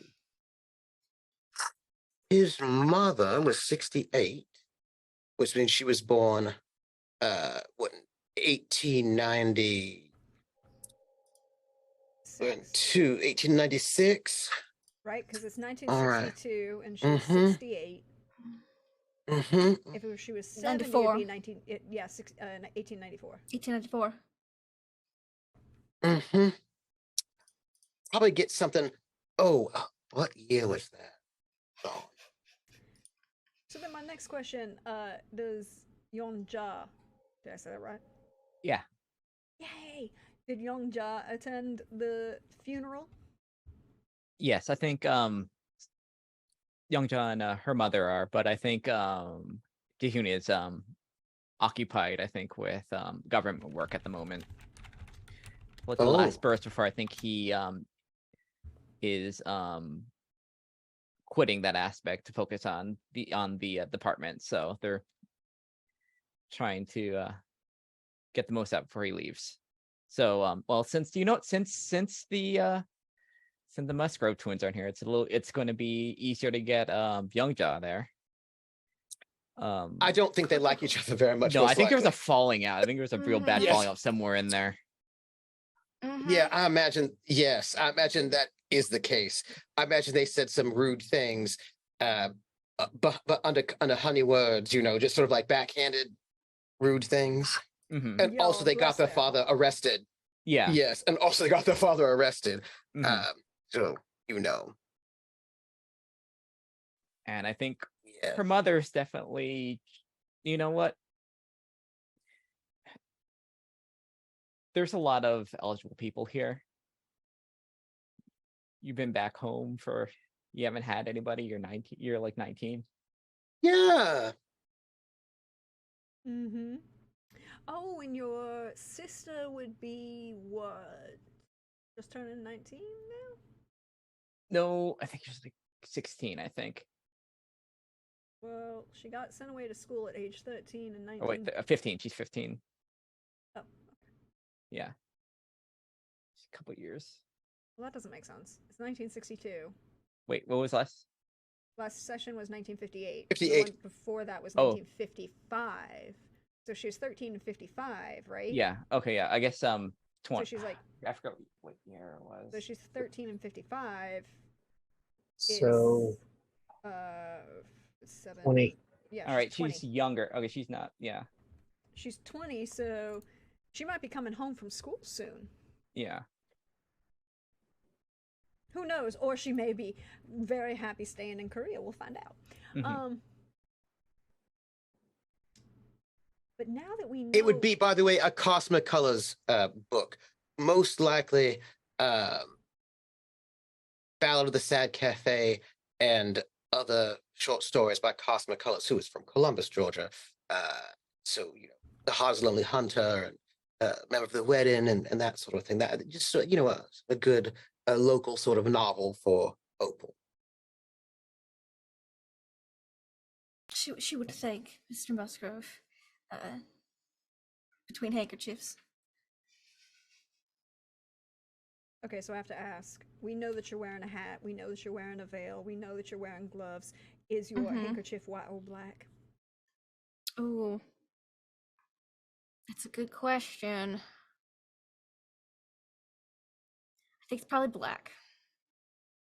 Hides the mascara.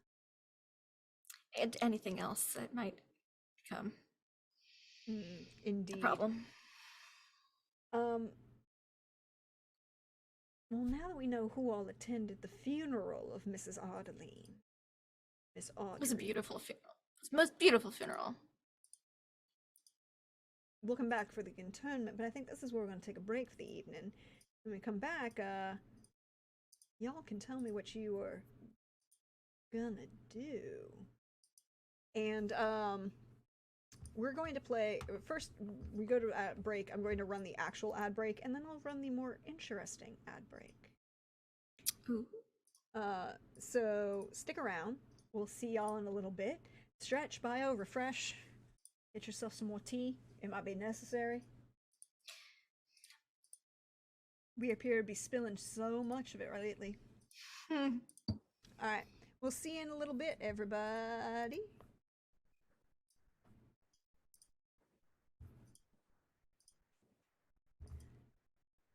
Oh, that's what the problem is. Okay. Sorry. Technical difficulties behind the scenes, but it should be working now.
Pity the poor warlock, casting curse upon curse all night long. Now that he's done disarming, and is all out of charming, he now has a headache that is quite alarming. What you need is some Alka-Seltzer. You know what the shamans say. Yes, that warlocks always need a short rest. Oh no, I mean about Alka-Seltzer. Relief is just a swallow away. Down, down, down the stomach through Round, round, round the shaman's brew. With Alka-Seltzer, the shamans say, relief is just a swallow away. Bless that magical relief-giving Alka-Seltzer. That's what every shaman says. Relief is just a swallow away. Try it!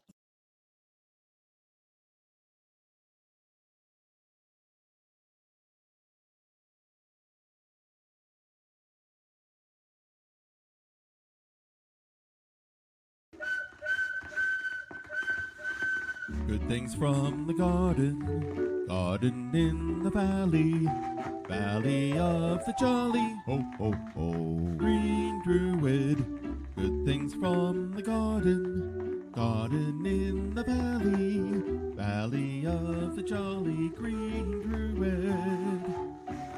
Summer green, snappin' fresh, magic slice to taste the best. Valley of the jolly, ho ho ho, green druid.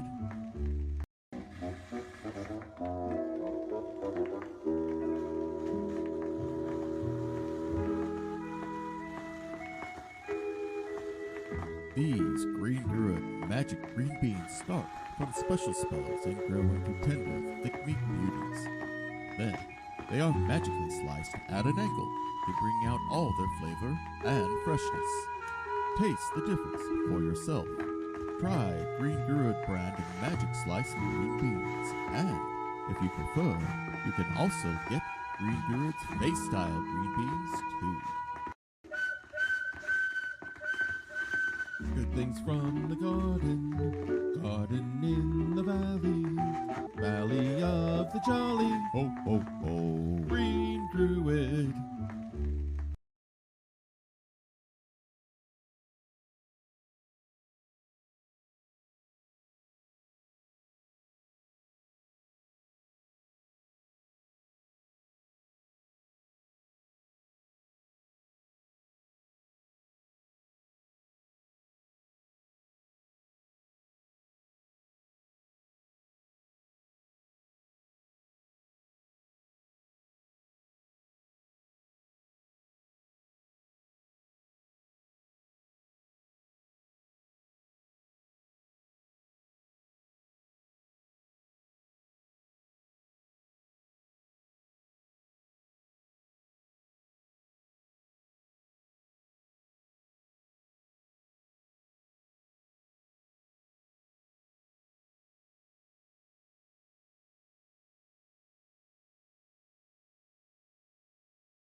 Hello, everyone. Apparently, there's some buffering going on because Twitch is being twitchy.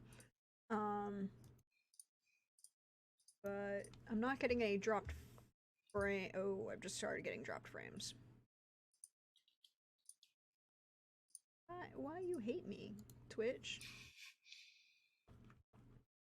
But hi, welcome back, everybody. We hope you were refreshed, you stretched, you bioed. I hope it's not too bad. Apparently it did drop and brought itself right back. Hopefully it's not too bad. Yeah, Twitch is being twitchy. Alright, well, y'all. We had ourselves a funeral.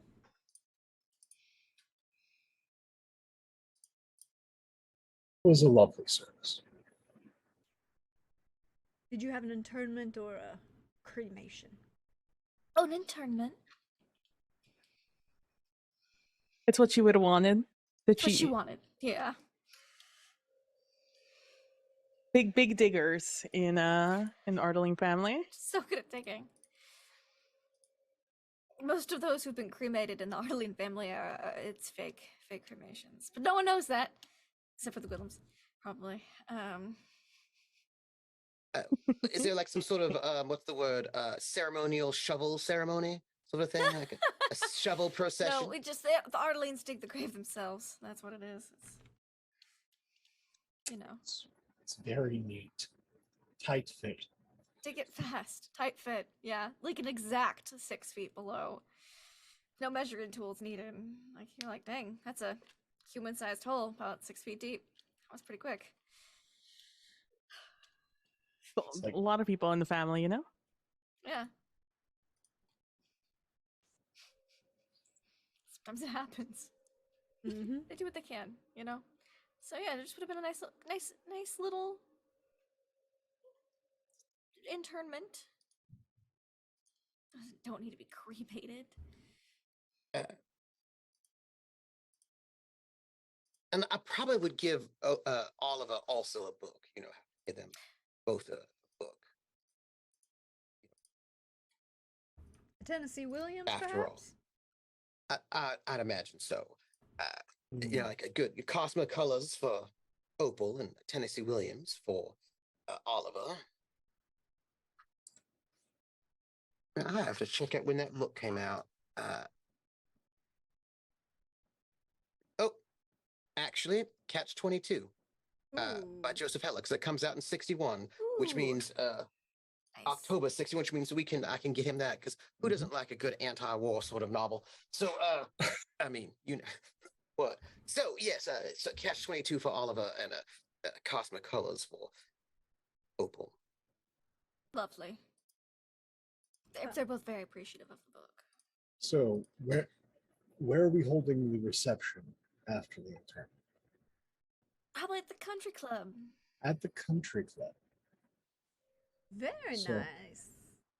I'm just picturing many a Gwillem with a bowl, just eating. You know, because trying to. we are board officers, so we get to, you know, it's a Monday night. No one else is using the country club. No, there's the standard Monday night ballroom dinner, but that's easy to overcome. Mm-hmm. Yeah. Especially since this was probably a late service. A little bit, yeah. Definitely after dark. Yeah, late service. Father Fitzryan would attend. Oh, delightful. And he and Daniel Grimes and Colonel Fitzryan and Kate Eldridge are propping up the bar, as one might say. Mm-hmm. So I've just got a very cute cat, right, like halfway on my lap and halfway on my desk right now. And her paws are just like this, just little, just being very cute. Anyways, yeah. So it'd be at the country club, you know. Drinks, casseroles. Big casseroles. Many casseroles. It's like the casserole collection area. Oh yes. There's like a table, just casseroles. What is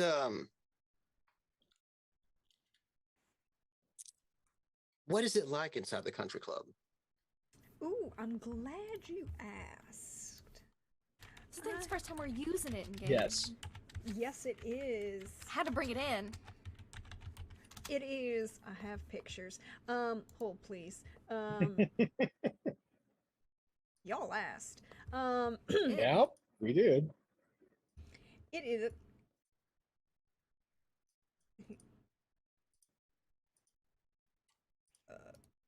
Here, let me copy. Let me put the image in the NPC doc. I'm gonna actually put it up with the other.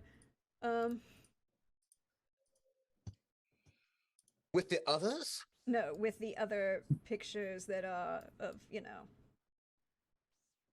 There you go.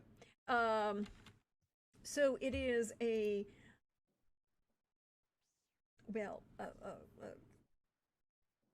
not a southern Ah. plantation, but a Mediterranean villa feel. Large, two-story white building. There is a very nice conservatory, and but with terracotta tile roofing, large arched entryways, a patio that is screened in and that can be opened out onto a larger patio on the outside that overlooks the seventh green. You have you have a couple ballrooms inside. Uh, very fine plush carpeting. Very fine damask, blue and white wallpaper. Wallpaper fabric, really. And a very nice jacquard damask that's kind of going on there. There is a smoking room, of course. Heavy oil, dark woods, modeled on a British library kind of feel. There is also a ladies' parlor in the next to the conservatory. Serves tea every day. Appropriate hours, small tea sandwiches. There is the main room also has a ballroom floor that they can lay out, nice parquet floor that they can lay down. They use for events like this. Large sweeping two-story entryway with a large sweeping staircase. Home to quite a few debutante balls. Picture and there's a balcony of a loft kind of like area on the second floor that leads down to this staircase. The pictures of the debutantes coming down the staircase are absolutely gorgeous, and they arrange all the debutantes for the cotillion, right, on the stairs and across the loft every year so they can get that one big picture of everybody together. It's absolutely gorgeous. Absolutely.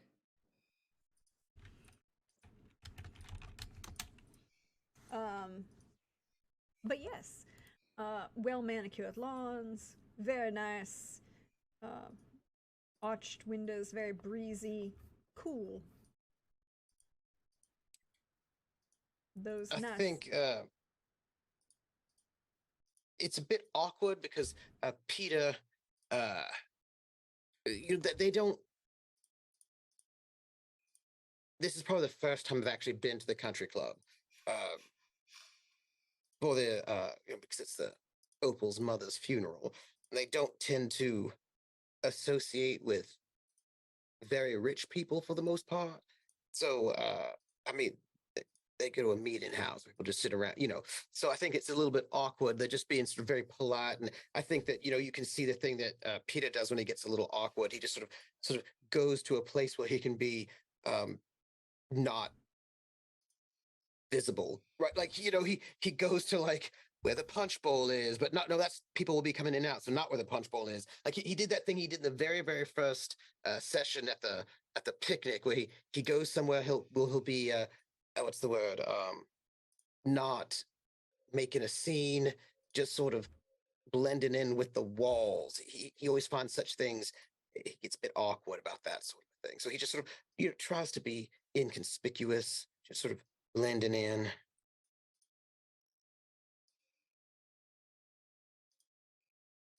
the most awkward way. Only the most awkward. The Walters will come by and once again give another condolences to the family, and they'll stick around for a little bit, but they'll head out before Luis gets a little fussy.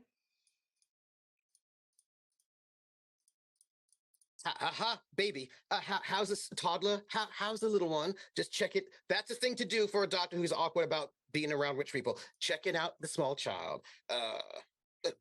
Ro, how is Luis? Little Lou. I mean, you just saw him yesterday, but he's doing fine. You said, like you said, he's growing. He's growing fine on schedule. Yep. And it's true, like just the day before, there's a whole like checkup and like already did the whole thing, and you're just like, baby, yeah. So, anything? No, no, nothing new from yesterday. That is fair. That is fair. Looking very, very healthy indeed. Uh, It's like, thank you. He's just getting a little tired. It's been a long day. oh yes, yes, of course. Um, mm, I spoke to that priest friend of yours a couple days ago, bit ago, and I helped him translate some of those Skogie text. It was very interesting. I bet. Where's my pal? Oh, and he sort of, he sees probably young Ja, but he's like, oh, my buddy's working, right? Like my pal's working, who usually saves me in moments like this. Like if it's not, it's like these two are the only ones who save me when all of this happens. And he kind of looks and he doesn't see. Not today. Do you make eye contact with young Ja? Mm-hmm. Because like he was oh, is your dad here? No. No. I think she's in the middle of her mother, and I think she's going to use the opportunity to kind of like escape that. She sees Ro, she's the Walters, and she's Peter's like, okay, it's people I can. They're not gonna like try and embarrass me in front, try and get me like hitched. How old is young Ja again? Like 20. 20? Okay. Oh yeah, no. Peter's not gonna try to get you get hitched. Yeah. Is she going to college? Yeah, she's in Columbia law right now. So Oh. Young Ja, how is your father? He's not here today. oh, you know how it is lately with the government work and all. Yes, I suppose. That's fair. How's college treating you? Oh, it's quite nice. It's exciting up Your there. studies? Keep busy. You know how it is. Try and Yeah, you must have been. Just try and have some fun, but like it's a lot of studying. It's honestly. Well, They say you're in New York, but like you spend all your time in the libraries and in your dorm room. now you should probably have declared a major by now. Is that right? What are you gonna do? Still trying to. There's a lot of choices right now. I think we're at that point. I'm not entirely sure. I just want to come back here and be able to do something, like help. Well, there are the world is your oyster, and you should not let anybody hold you back. I would say you're going to go to graduate school, perhaps. Yes, I think most definitely that's going to probably happen. Like the program is going to have to go probably an extra few more years. So once I figure out what I'm doing, more studying, probably more internships. I won't be able to come down here as often, probably. You know how it is. Find work, or not find work, but find someone to study under, work under experience. I feel like I should probably give you some advice on the marriage situation. So, you should definitely not get married anytime soon. You want to make sure that you stay keeping into your studies, as not get yourself distracted. That sort of a thing can what's the word? Distract you, take you off course. If you're gonna go and get married at all, you should wait, at least until you're after finish all of your schooling. And I would say make sure whoever you marry is going to be fine with your high-powered career, whatever it may. Could you do me a favor? Could you tell her that? Because I've been trying to say the same thing, and I'll be 100% honest. The pool isn't that deep here. Oh, no, it is not. No offense. But there are not many eligible bachelors here who are got a good attitude. Yes. Well, Oh, another thing that father wanted to tell me that that he won't be able to help with like looking at the site that you had. So I think if you wanted, you oh, could send me instead, because oh, God knows when he's gonna be. I don't well, know when he's be I, able, and I would just I need to. I love being here, but I oh, just need to get out and not have to deal with this all the time. well, And she'll look I, at Rowan just like not y'all. It's fine. It's fine. well, I would But be nice. honored.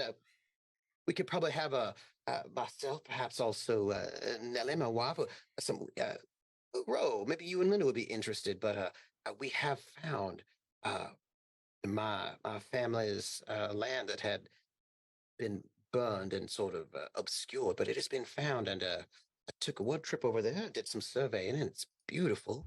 I mean, it's in its own way. But if you would be interested, I would love. Perhaps we could have a picnic. All Ro, you and your wife, would you be interested? Yeah, absolutely. We'll be interested in finally visiting the land you've been looking for so long. It'll take a bit of work to get to acquire it. It's owned by the state now, obviously. But I'd love to show you all. So Yeah, I'm sure the girls would love to see the site and all the swamp. I'm sure they absolutely love it, won't they? well, There's it's not really a swamp. It's more like an estuary. It's a little different than a swamp. It's just so you might think of it as a swamp, but I'd like to think more of it as like an estuary with bits of hillocks where it has its own charm. Uh, Well, yes. By the way, I will send an invitation over to your home. We'll make a good day of it. My daughters are off campaigning or doing whatever it is that they're doing, so they will not be. Oh, they're not here. No, Would have no. noticed. Well, I imagine if they had been here, you would have noticed. They like to make a bit of a splash. Um, by the Yes. way, I do want to apologize. Although I'm sorry that Susie, when you all schooling together, studying uh, improper, rude behavior that happened, and I am so sorry. Uh, your father was so kind to take my daughters in to help teach some of these arcane practices, and they were they were rude, and I'm so sorry. Well, I mean, it's their loss for not, with your recent discovery. It's unfortunate that all that will they will not be able to enjoy what you're going to get out of it. Yes. Well, at least I can show you and Ro, and Yeah. at least see something really special. It's not fixed. It's a bit of time, but I hope sometime soon. Oh, it's going to look at. It's like, oh, how's he? How, tired? Yeah, it's been a long day for him. And like at this point, like he's in Ro's arms, Mhm. uh starting to like I want to be awake because all of the adults are here and I want to be cool. But then I'm so Oh. tired and And it's like, it's interesting seeing it from this side. That's my parents would always say that.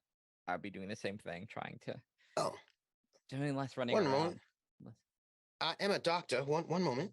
And he goes into his inner jacket pocket and he pulls out a lollipop and he hands it over to don't little you Lou. dare give him sugar Oh, in this time of day. It's like oh. if he's gonna go to sleep, you let him go to sleep. And like Ro just takes that lollipop. Oh, there it went. As soon as It throws it's that out little- of your Just hand. kidding. And how I big like the is this one? idea that Apollo just snatches it from Ro's hand as walking by. You just- Thank you. Oh. Thank you. How's everything It's with the like, business no, I going? appreciate the thought. Things are going great. We're looking at expanding here in the near future. Things are looking up. Oh, in what industry Yeah. exactly are you talking about? Because I know you had different. Y'all were talking about different things, and Yeah, well, we like to have a little bit of everything going on, but we're looking at expanding into manufacturing with all this technological boom happening. We want to get in early and see, yeah, if we can do something here in Savannah, Hmm. bring the industry in. that does seem Oh, like an that's exciting venue with like a lot of expansion. I'll be a little sad where it's not just the shop. I did enjoy Summers. I mean, it'll still be there, but There'll be everything else it's around it, though. It's exciting as yeah, exactly. It's a very exciting endeavor, and my father-in-law Umberto has been helping a lot. oh And mhm, no, where back down. I'm so sorry. Where is he from? Where's he driving in from? Did he have to drive or fly? Oh well, when he's from Texas, as is Linda. Mm, Although I see. they cross back and forth. They have family in Mexico, and um, just with time, he just wanted to come and live with family. And so Oh, he decided to come with his daughter, he hadn't seen in a little bit. So now he's been living with us for a while, and it's been great with little Luis growing up. oh, well, now that I know that, you'll have to, I'll make sure I make some flatbread, for you and make sure I deliver some of that over to your home. You might enjoy some of that. Still have an old recipe, and I can deliver some over to your home as well, young Joe, if you don't mind. I don't know if you've oh, ever had any sort of oh, flatbread, but would love it. excellent. It's probably not going to be as fancy as all that. Sort of pointing to what 18,000 casseroles over on a table and some It's a lot of canapes. casseroles. Mhm. There I are think many casseroles. Some of them are being wielded out by Apollo using the same stretcher as was used for the casting, Yes, that just makes getting them sense. out. It's like his third trip. He's still going. I forgot how involved the casseroles were here. They're quite It's a Yes. staple down. It's a staple. It's how you show, that you care about someone at least a little bit down here in the South. It's But true. it was nice seeing you again, young John. Happy to hear that school's going well. it's good Oh, to see. how's your sister? Yeah. Fine. I think it's been a long time, but I think fingers crossed on her coming back home soon. Hope so. 'Cause, the Yeah, it's visits been a have while. been It'll be nice to see her. seeing just on the phone or like for brief periods. It just hasn't been. It's been a long time before we get to spend time. Oh, Absolutely. I will try Yeah. to drop a good word in to your mother in a subtle way. Hmm. It'll be nice seeing her back home. You guys grew up so fast. I remember when you were yay high. And now here you are. Look at you. 2 years into Columbia. Yeah. It's a very good school. Uh, And expensive, Like, which so my long parents as keep it's, reminding me. I mean, so long as uh, it's something you want to do and you're happy, Yeah. what is the price? It was definitely a trial for it being as far away. I mean, part of me did want to go to California, but I don't think they wanted that long of a bus trip. But now Well, with I the don't now think with you the train, wanted that long of a bus trip. The drive from here to Texas is quite a journey. I cannot mm, imagine what it is to go the extra stretch to California. yes, and also there's so much hassle nowadays without that sort of a thing. But I And Peter just looks a little like wistful. Mhm. It's good to see. It's good to see you. The house has been so empty, and well, it's nice. Yeah, it is definitely nice to come home and kind of good years, good years. Well, if you ever need a break uh from your mother or your father, you're always welcome to stop on by. You'd always use the company. As much as I love this little one, he does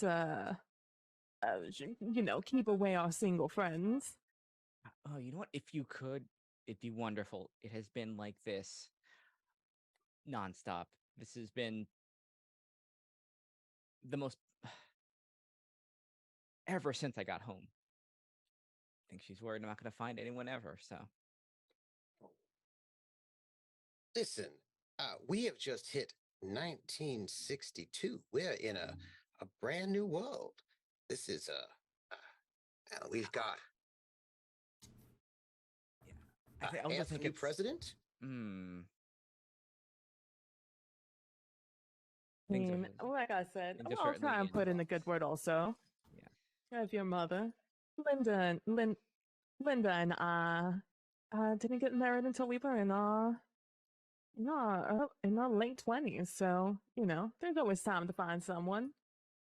I don't get that. I don't think that's how it worked with them or anyone in their family. So, on the other hand, I think I might be, thanks, Dad. I think I might be her project because he's been so busy, and I think this is something she can put her time into. Lucky me. Oh, Like I you said, you're have. always It's only welcome. July. You're always welcome over. Yes. Yes. I mean, I know it's the summer and you've got like about a month and a half before the school year starts again. If you need, we The shop's babysitting. always, yeah, babysitting the shop always needs I can always use a lending hand. If you need anything, we're gonna be here for you, young Ja. It's the least we could do for you and your father.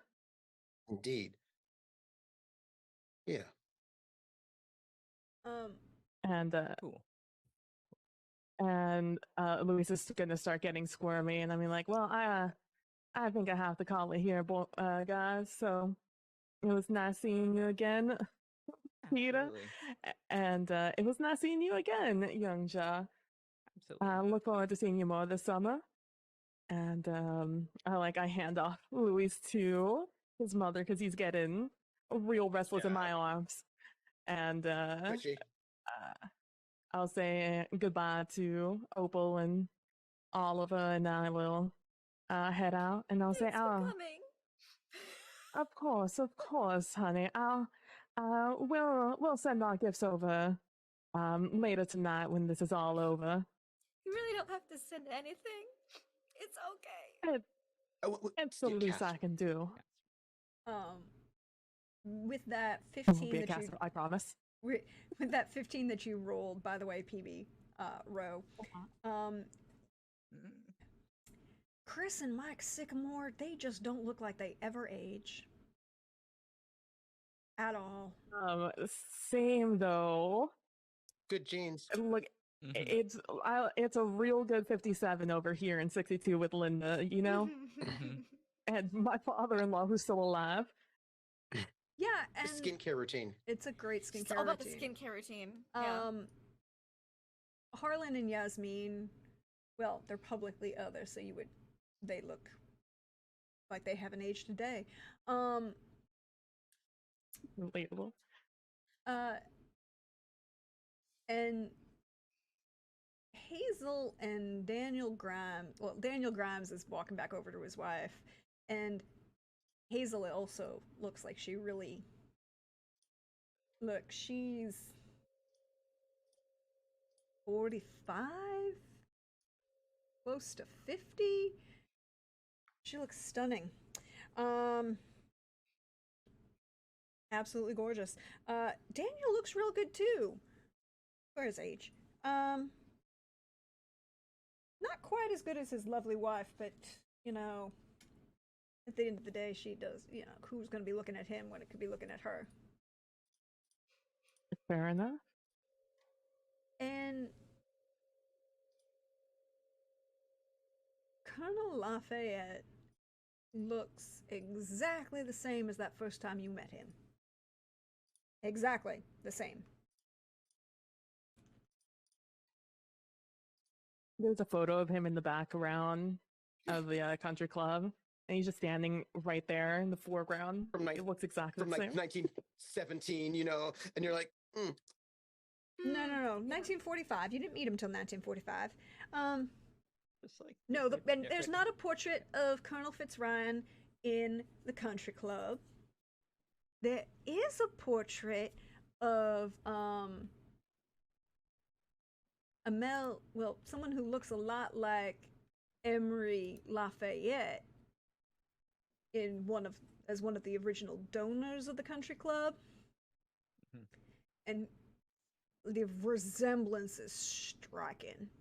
But that painting is from 1830, so it couldn't have been him. Is it just like for the people that like live for and have like is it just like long periods just like have a giant beard and then it's like nope it's gone new person.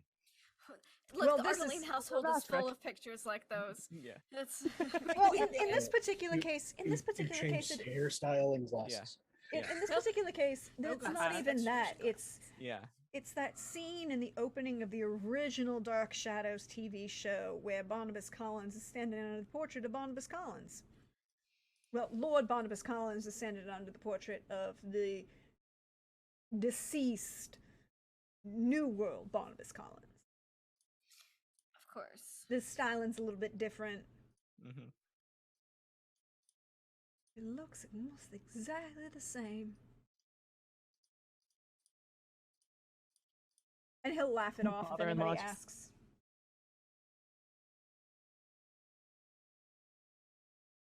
Good genes. by the way, Auburn and Vanderbilt. That makes more sense. I'm assuming that she rushed when she went to Auburn. Of course. Ah. Yes. It's going to be all Ooh. soror. Oh, it's the worst. Oh Oh, no, it's even worse than that. God. Peter Musgrove. She is a scandal. She graduated from Auburn and didn't have a ring on her hand when she graduated?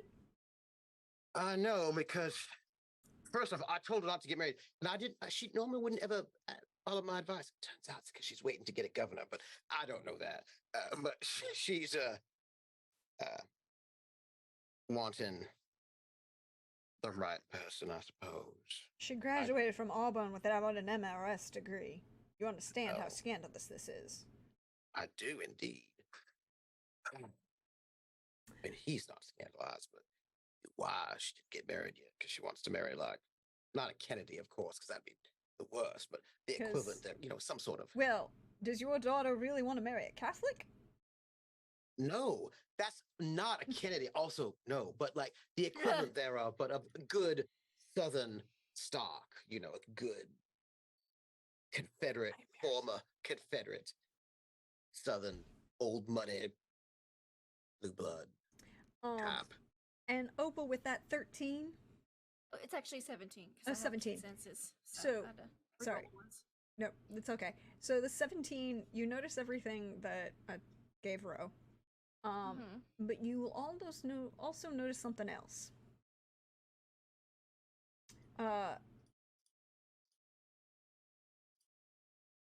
Colonel Fitzryan always seems he's always in line of sight of Caradic Lafayette. That's fine. But Colonel Fitzryan always seems to have an eye on the Ewans. And you would need Don't to blame roll them. you would need to roll awareness empathy to determine what kind of eye he's got on. Is it a murderous eye? Will help. I've got empathy. A little bit. Not a lot of it, but 18. Ooh, murder is so déclassé. Ruinous then. A ruinous gaze. There was a phrase that was used after the last episode. The need to break something beautiful. Hmm. There's also something slightly predatory in his gaze. Interesting. Slightly predatory. Because we don't know what Colonel Fitzryan is, but he hasn't aged. Fascinating. We know the Lafayettes are Fae. Well, My family's told me to not accept food or make deals. Look, Opal's smart enough to know what that means. She's smart enough to know. But interesting. But this means that maybe Colonel Fitzryan isn't a Fae. I think Opal was just kind of assumed since they were all buddy-buddy that maybe that was the case. But, maybe he's not. Clock that and keep an eye on Colonel Fitzryan as much as she can while she's sad, because she's very sad right now. a very predatory look in his gaze, ruinous, and at one point, slightly later in the evening,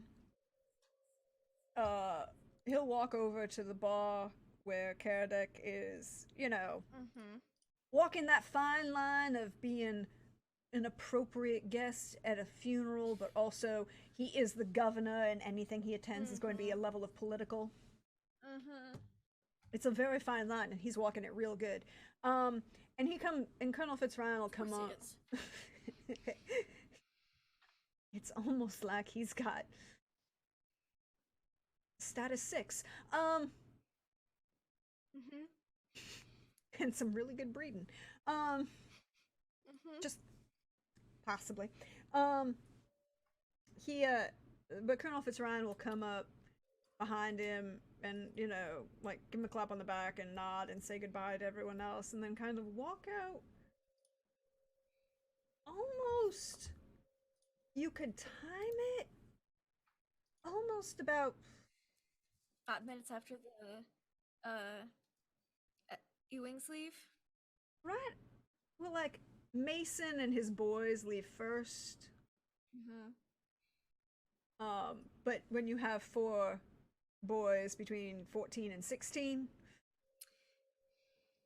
they're kind of there's a lot of cats. herding. There's herding cats, and then there's herding teenage boys. They're even worse. They're closer to swans. He seems to leave like right after Susan Ewing makes her final goodbyes to the various ladies of the day. Oh, we're gonna have to keep an eye out on the news to see how they die or what happens to them next. Oh, and Father Fitzryan, however, seems to be getting along very, very well and having a very positive conversation with Rambir Jatija. Not in English.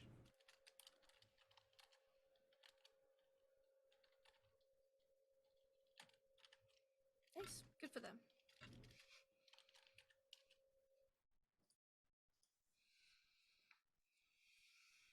What are they speaking in? Can we tell? Just out of curiosity. Opal speaks a few languages. What languages does Opal speak? Opal speaks English, Latin, Romanian, and is learning French. English, Latin, Romanian, and French. It is not a language you speak. Okay.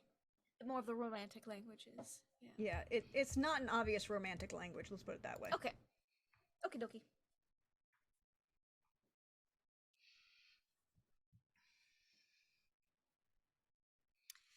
But we're gonna wind the clock forward.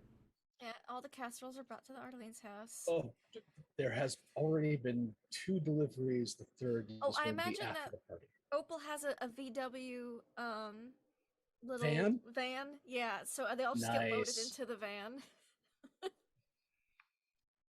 We're not gonna judge you for having a full-on car. Much. It's a very nice car. Nice van. It's 1962 in Savannah. Mm-hmm. There's a It's a very nice car. GM plant in Dunwoody, Georgia. we're gonna judge you a little bit for having a full-on The car. aesthetics, Yeah. though. But I Something also have to fine. ask Opal, have the Gwillem family gotten their hands on this vehicle? Oh, I think Opal would allow it, but would want to know everything that gets done to it. She might have certain requests to make. It has been mildly up armored, and also it now has a root supercharger Oh, and 2 turbos. Van, go fast. Mm-hmm. Well, it compensates for the added weight. Yes, because there's a lot of weight. We're gonna wind the clock forward. Yes. I feel like there's a picnic gonna happen out in a swamp. Oh. I believe that's an estuary. It smells like a swamp. That's the smell of nature. It might be, but it's still. This is Georgia wetland. In July. It has a scent There's unique to an itself. odor. Look, it's not as bad as the East River in July. No, because there's less bodies It's in also the estuary. it's also can't it also can't randomly catch on fire. That too. But no, anyone from the south who has been in a southern wetland in summer, there's a scent. Also, And depending on which way the wind blows, is which scent you get. also mosquitoes. They're about the size of my thumb. Mm-hmm. They ain't small. They real hungry. And you know, y'all are going to it in daytime, which is slightly better. Yes. And At you don't have- night, they will pick something clean. And at night, and right now, y'all don't have to worry about West Nile virus yet. Well, what was that? That whole thing about Constantinople? No, I'm sorry, that's not right.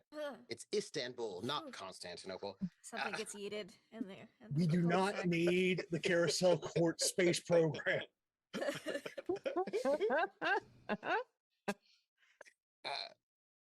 Yeah, I think that, like, you know, getting young Ja out of the house. I think that Peter would sort of send an invite to her dad, but I know he's busy. But you know, would just to, you know, Be polite. not just be polite because Peter likes him. They're pals. But would sort of do a bit of a trek into the woods, and I would imagine it's actually not an easy thing to find where it was. And imagine it's like there's like a, you know, they did this thing where there's all those rumors about sort of escaped enslaved people who'd gone off into the swamps in Florida, and there's all that sort of like discussion about it, and then a couple of archaeologists did, but no one could find anything. And was it just myth? Was it not myth? And then some archaeologists did some work with like radar. They did this sort of like a overhead satellite imaging, and then they found that right in the Great Swamp that there were actually these you could actually still find them, that these sort of parts there that were actually elevated, not swamp, but like sort of solid land. But but it was not easy to get there, and you could not like they had to actually use imaging satellites to actually find these places. So imagine it's like something like that, where there's there's somewhere deep in there, there's like a place that actually is solid. Yeah. Probably with some.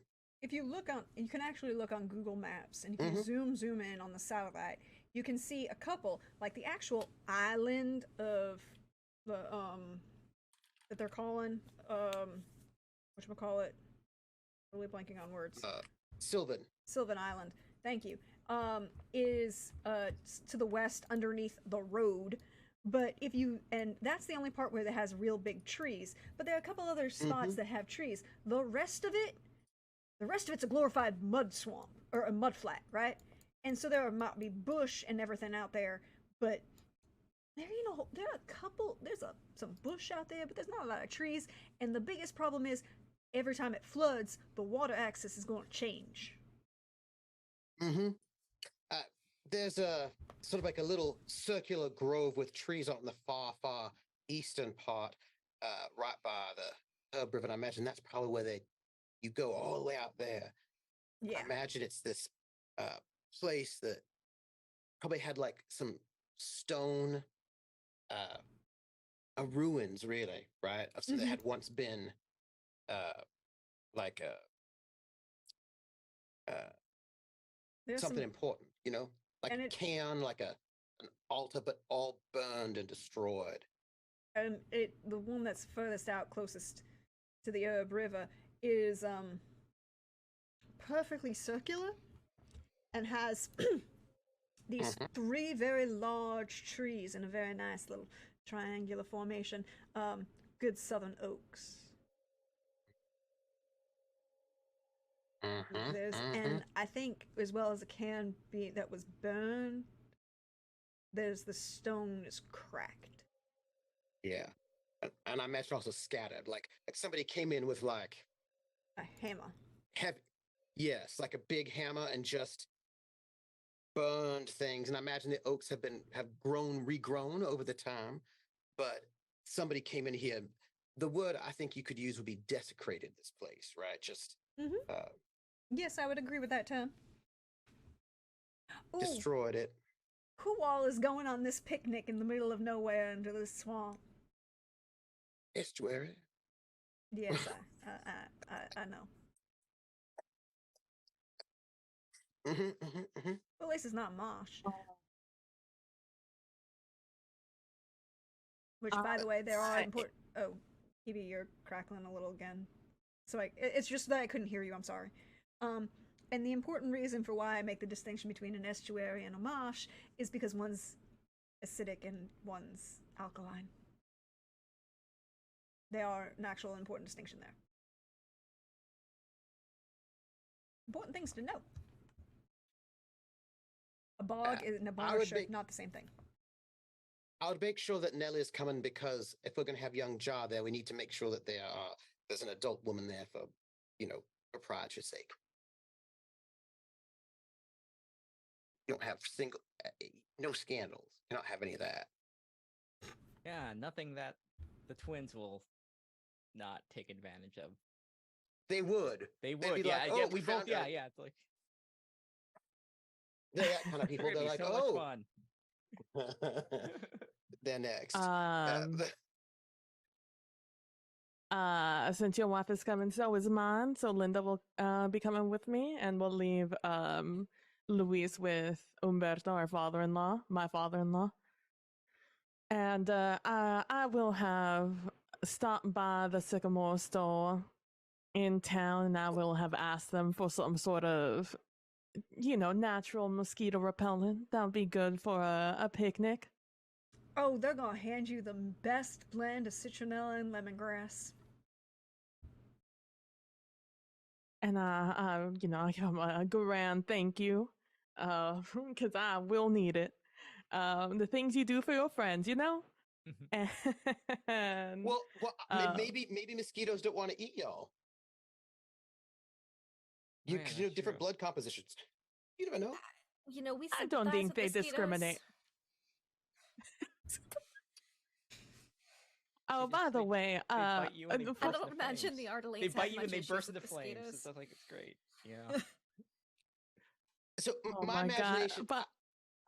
I'll just say that I imagine that one of the reasons why there's a lot of tension between the people who are others and people who are not others is that mosquitoes never bite others, and so people who are not others are just jealous. That's what I imagine. I imagine some others get bit by mosquitoes and some don't.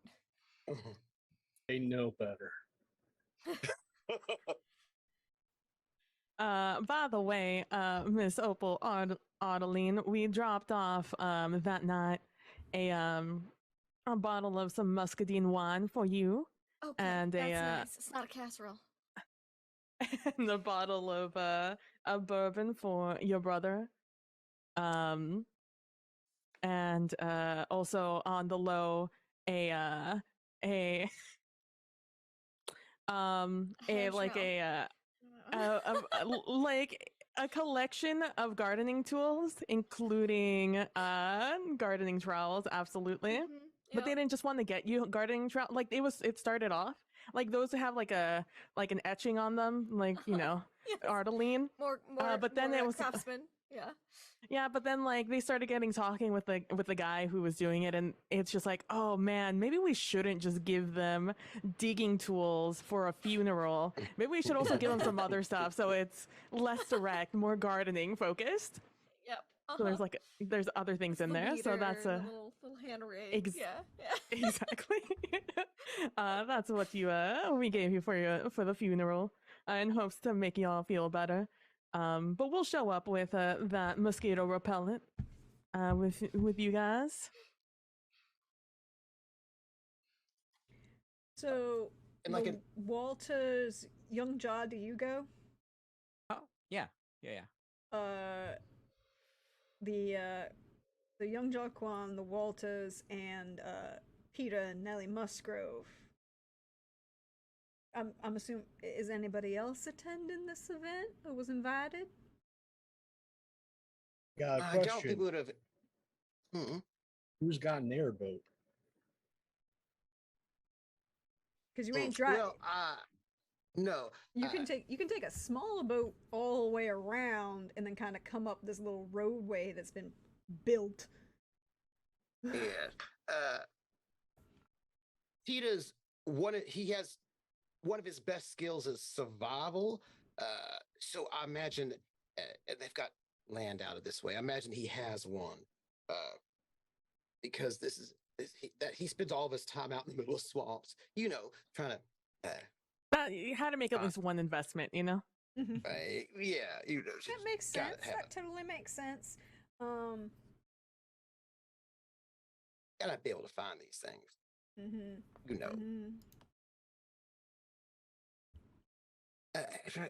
Here's an article about the maroons in the Great Dismal Swamp. There you go. Putting there in the and that's the actual location where where they are headed. So I'm gonna need a roll from everybody who's going. I'm gonna need a willpower, courage roll. Ro, you and your charming wife get a bonus die on this. Let's go.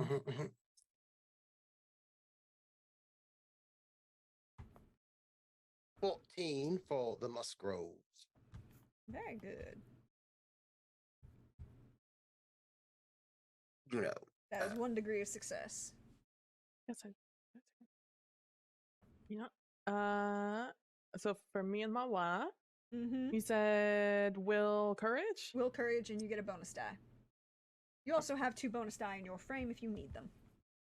Oh. That's for Ro. And then for my wife. Same. Oh, match. You're fine. Very nice. And we're very in sync. Yes, you are. 18. Oh, okay. So it's 1 degree of success for Peter and Youngja, 2 degrees of success for Ro and Linda. That actually makes sense. But as you get off this boat onto this sandbar with trees on it, you can smell the mud and the heat and the rotten what's the word I'm looking for? Seaweed, all of it. There's a moment when your foot makes contact with the land that Ro, you and Linda don't even notice. You just keep walking. But Youngja, Peter, Nellie, you walk on and there's this moment of like slight disorientation, almost like if you had a long, for those of you who aren't used to sea travel, suddenly step onto land, can't make that transition from sea legs to land legs and easily. It's slightly disorienting, but it goes away in a minute, like a moment. Not like a full minute, but you know. Yeah. Come with me. I can show you this way. I'm gonna sort of bring them to like this oddly circular sort of place that I imagine is broken. Do you know what I mean? Like it's been harmed, a great harm. Mm-hmm. Mm-hmm. This is Well, it. that's quite a place.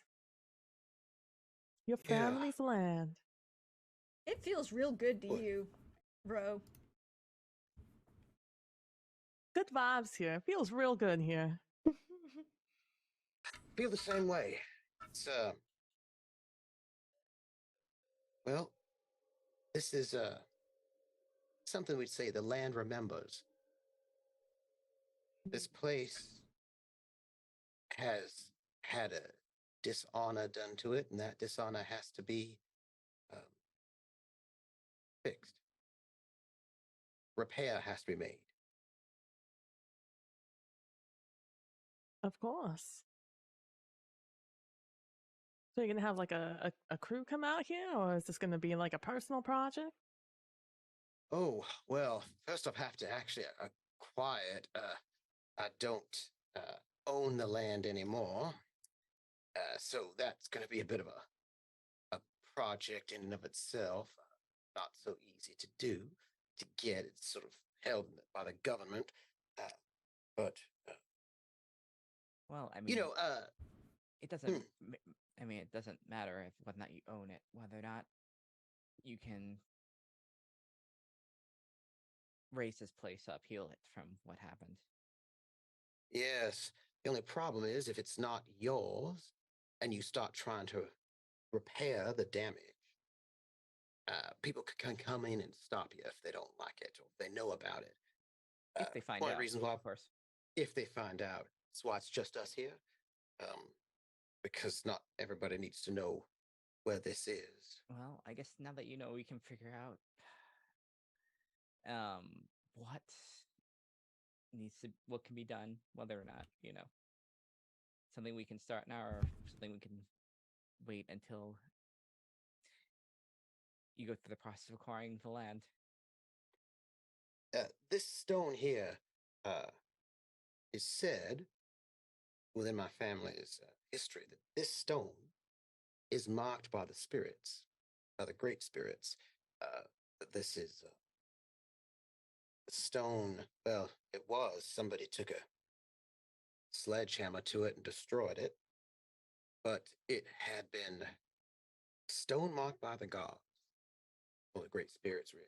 It's a different word, but this was a place where, oh, some time ago, my,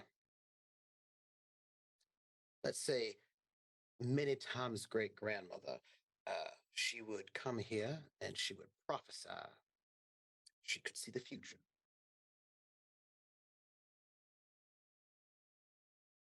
She saw many a thing, and she used this place to help keep the land and the people of this land safe and see what there was to see beyond into other means. But she had the sight. She fought for my people. You know, this was, oh my goodness, 200 and some years ago. But she was, let's say, killed in a fire. Let's say. And then my grandfather, great grandfather, Gil Masters. He destroyed this place. He desecrated it, burned it, broke it, burned every single piece of information about this place that my family had so we could not find it. Made sure it will be unfound and unusable if ever found. Poisoned this land, and he fought in the Creek Wars and the Seminole Wars and murdered a lot of my people, his own people. Shame, really, you know? Being ashamed of who you are sometimes turns you into something terrible. Shame, hiding who you are, being ashamed of who you are, it's a terrible thing. Trying to be some sort of, I don't know, great patriot, the best soldier that you can find, the best, all of that.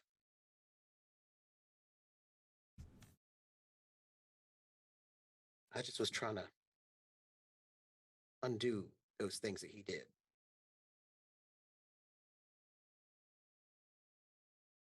Well, I'm sure your grandmother saw ahead and saw that you would come back to this land and do good by it.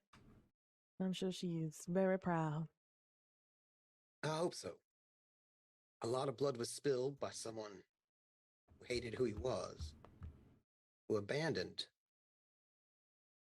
the land. And I spent 20 years trying to find this back again, and I have. And now the healing can begin. Amends can be made to restore the land and the spirits that reside within it, to honor them and bring them back. Yeah. No matter, Dad said, no matter how much is built over it, you can never quite erase what it was originally. And while they may want to, there's still something we can work with. And now that you found it, you can do real work. I need to tell you both something. Of course. My daughters have changed their name back to Masters. Oh, I know. From Musgrove. And I'm a little concerned about what that means. So, no matter what, I want you to know that this place exists, that this is where it is, and that a great shame must be undone. I just need you both to know this. Of course. And, you have our help for anything you may need. Thank you. Yeah. And Peter looks at young Ja. She looks uncomfortable when you talk away. Like she looks. Yeah, because young Ja was going through training with the twins, and so young Ja knows those twins quite well.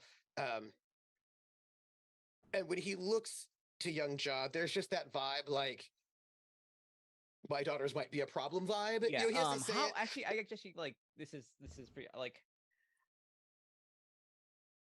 How close do you think Peter is with like? Is this like an uncle? Like like she'll just yeah. I think she'll like, especially after his daughter started getting. Yeah. I think especially within the last 6 years, especially always close. They always played together and always hung out together, right? Mm-hmm. These three families were always hanging out, but especially since the daughters, for like the last 6-7 years, when they decided that they didn't like being poor, and all of that, and were a bit problematic. Probably there was like a really kind of like a strong uncleness that came. Yeah. I think she'll take like once it becomes talking about like what's gonna happen, she'll take out like a smoke and just kind of like I don't know how to say this, Uncle Peter, but if I have a hint, if this is going to happen again, like I don't think that they're going to want this.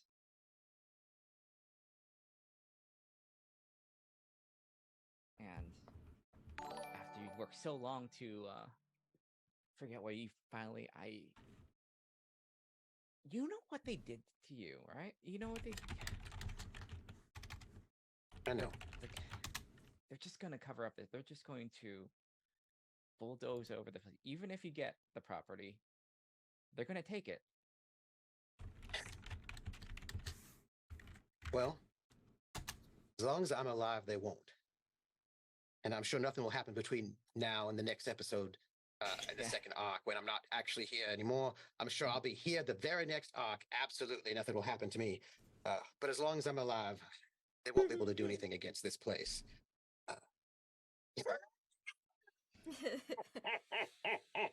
you sure? Foreshadowing. Foreshadowing. Certainly.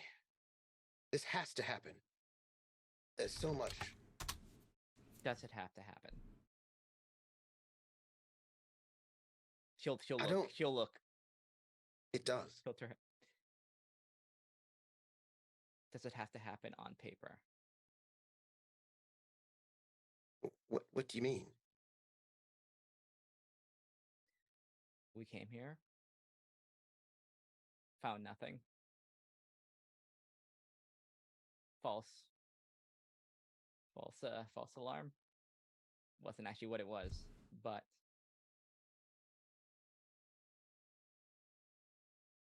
still work. Still do what we need to do. But Well, Dad planned. There are ways to have land and buy land and not have it under your name. If you are truly concerned that someone may come back here using your estate to destroy it, Exactly. you can there are measures that can be taken so that certain people will never have access to that. don't like to think that way about my own daughters. I don't think we like to think about that way about our family, but sometimes precautions need to be taken. Things like that can always be given back over. But in my short amount of time recently learning a little bit about banking and speaking to the lawyer types, I have learned that there are a few things you should always do.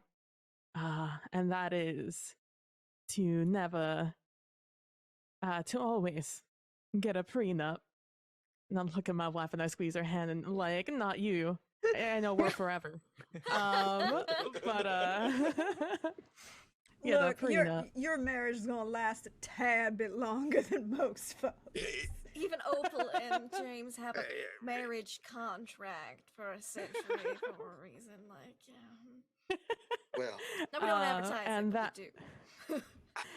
And that you and never trust anyone with your money. It doesn't matter who they may be, but the moment money comes into the picture, I'm sure you know very well with your Quaker upbringing, but the moment money or land, which can be turned into money, gets introduced into the picture, people come out of the woodworks to try and take it from you.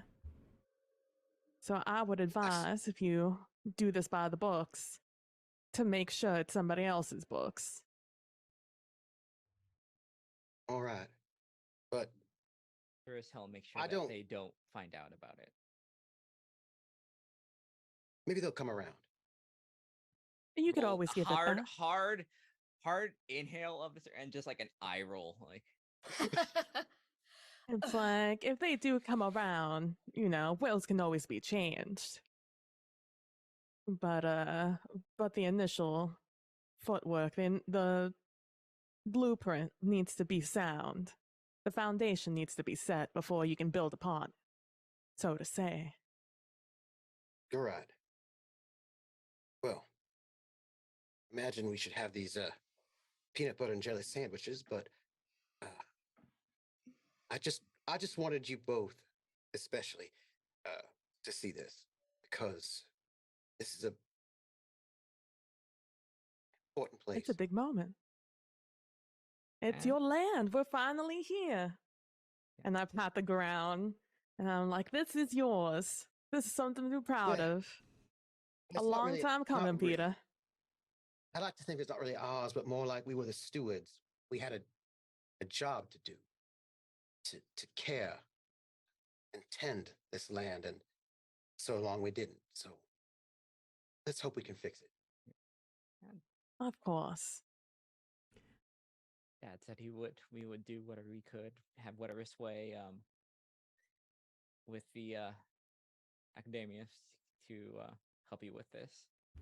And Young Ja, you've always been very talented in the art. So just remember this place. of course, won't forget it. Let's go and have some sweet tea and some sandwiches. Right here in the shade. Ooh.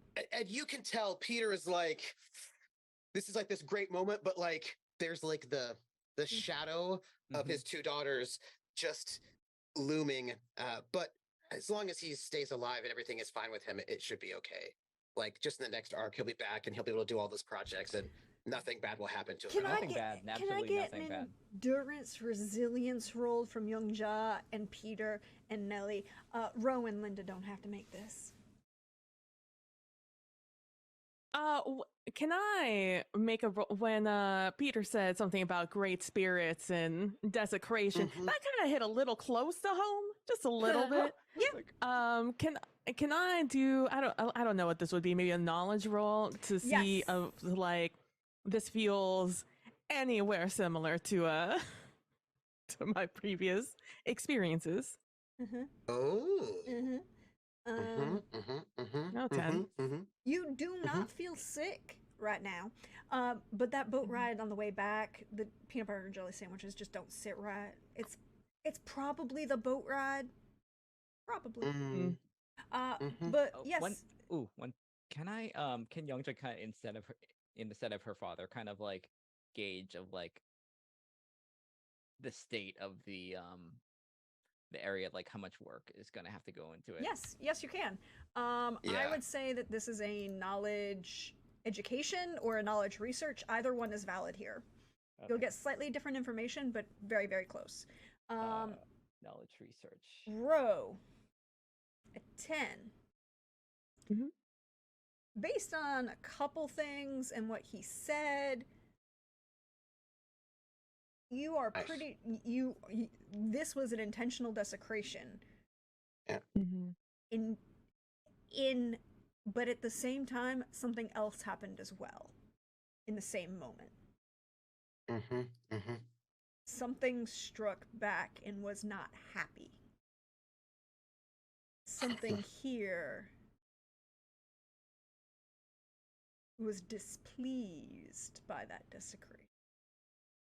And so you're Mhm. pretty sure that somebody didn't have a real good time after they perhaps took those actions Mhm. Mhm. on a personal level. So many personal levels. It feels Of to blood. you it feels to you like an inverse of what your property felt like before, you had your good father Fitzryan come visit. Yeah. Okay. With a 16, Youngja, you know that there is not here that same magical scar that is in Carousel Court. Mm-hmm. Here, there was a backlash of magic, but it targeted an individual, and it targeted the individual who committed the desecration. Mm-hmm. you know that Who you're going might to, have been an eccentric ruler because that, doesn't work Mhm. out so well for you when you Yeah. like do who, bad things who, like this. who was a, yeah, didn't make some good choices. And had some Alright. problems. But you also know that it's that level of like, you're gonna have to clean down to get some good topsoil, Mm-hmm. clean up the debris, perhaps bring in some new rocks, couple trees that match the area, sweep everything, get rid of, it's not like everything's polluted, right? It's just the layer of topsoil is kind of desaturated and denourished. So Yeah. get rid of that layer of topsoil, bring in some good fertilizer, and revitalize the area. Mm-hmm.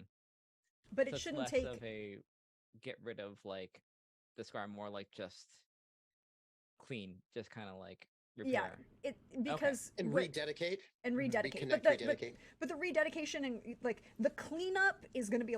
It's not like it's an oil spill or like an industrial chemical spill or yeah. anything like that. It's just like, ooh, perhaps like a couple bad seasons of really over industrialized planting and that sapped all the nutrients from the soil, right? So you got to clean off that, bring in some new nutrients, and then rededicate it. But it's not like you have to do it. You'll have to rededicate it rather than do a repair, if that makes sense. Yeah. So Like, lots it's of that not going. spiritually ripped to shreds, so that's at least good. Yeah, pretty much. Yeah, this is a low level. Whatever's hanging around the property at Carousel Court, that's not low level. That's not. Yeah. That requires attention by perhaps a number of people.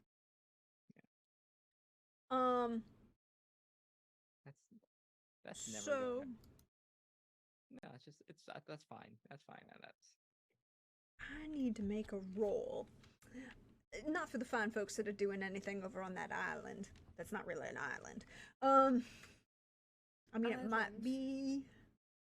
It's a mud bar. Depending on the tides, the year, Yeah, the hurricane flame. status. Exactly. You know. But he gets this and he gets that, and I'm going to use one of my bonus die because I want to do this. Danger, warning, bonus die activate. Something's gonna happen to the Ewings, I know it. Oh right. please. Damn. Bad. Oh man, it's so sad. Sorrows. Mm. Prayers.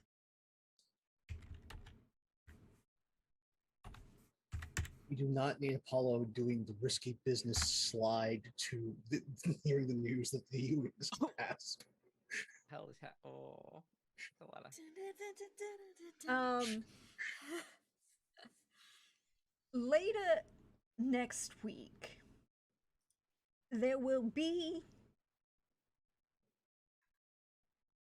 what might be termed a kerfuffle, or even a scene at the Piggly Wiggly. Oh, at the Piggly Wiggly. Oh, Something going down. Not at the Piggly Wiggly. What happens to Piggly please. Wiggly? I'm not there because I have so many casseroles I don't have to go grocery The shopping for Piggly months. Wiggly. No, but it does get around. This is a high level gossip. Everybody knows about it. Ooh. They heard about how Mason Ewan stormed himself into the Piggly Wiggly when his wife was doing the shopping for the week. Right there in the middle of the frozen food section. Not in the frozen food section. Oh, Oh, no. honestly, right next to the Swanson frozen dinners. Whew. And there was a scene. Go on. And he accused his wife, right there in the Piggly Wiggly, of having an inappropriate dinner with one gentleman caller when he was out of town in Atlanta the night before. Mm-hmm. To which her reply was, of course she did not. She would never. And the scene went on, quite scandalously, for a good 20 minutes before the manager politely asked Mason Ewan to leave, which unfortunately Mr. Mason Ewan did not like to follow, and he turned around and threw a punch at the manager of Piggly Wiggly and was arrested for assault. Oh, Cool. goodness. Rumor has it that after he was bailed out of the jail for assaulting the manager of the Piggly Wiggly, he went down to his lawyer and filed for a divorce. Oh, yeah. But nobody knows exactly who this gentleman caller may have been, but apparently he's real convinced that his wife was having an affair in his own home. Interesting. Wiggly Wiggly.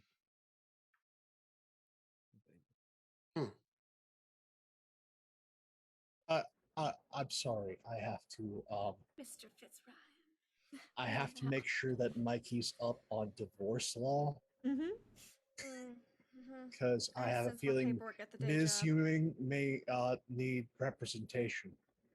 And we're going to make certain that Mr. Ewing has a tough time.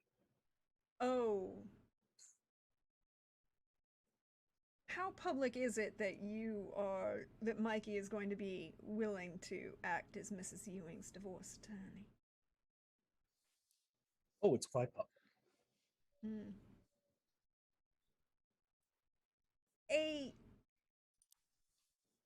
Later in the close to the end of the workday, not late in the evening, not after dark hours as if the Ardelines would attend, but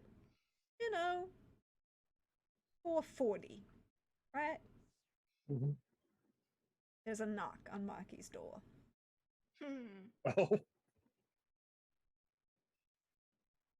I see. And who's on the other side of said door? Well, Emery Lafayette. Well,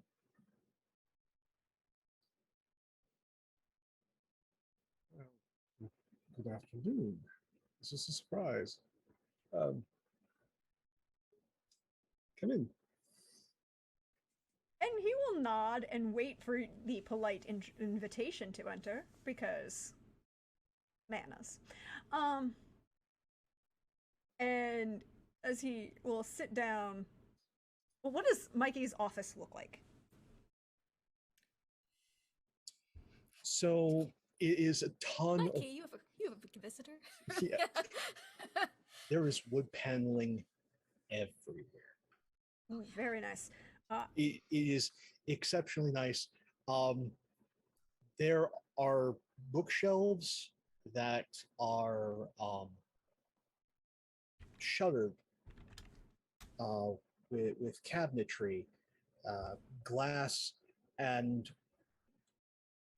this is going to be slightly uncomfortable for Mr. Lafayette. Wrought iron. There's a small distasteful look, but no comment. Rich leather furniture. Again, an office befitting Hell's favorite lawyer.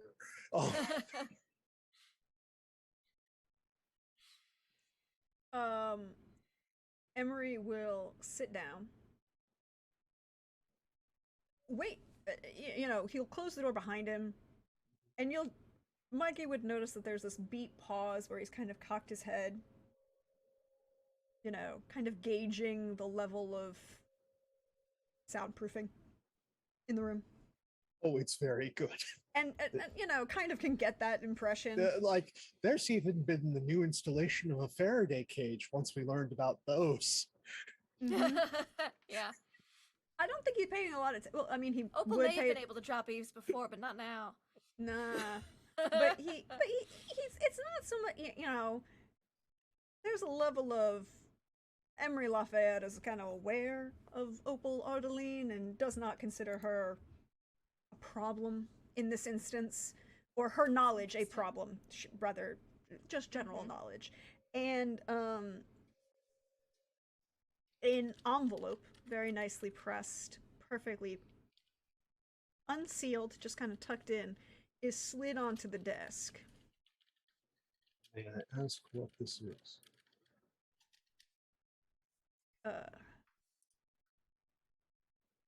Certain parties would like you to be unavailable. For The Ewing map.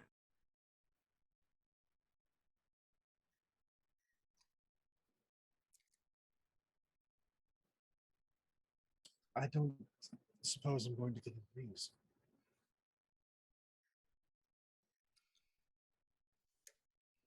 He was displeased.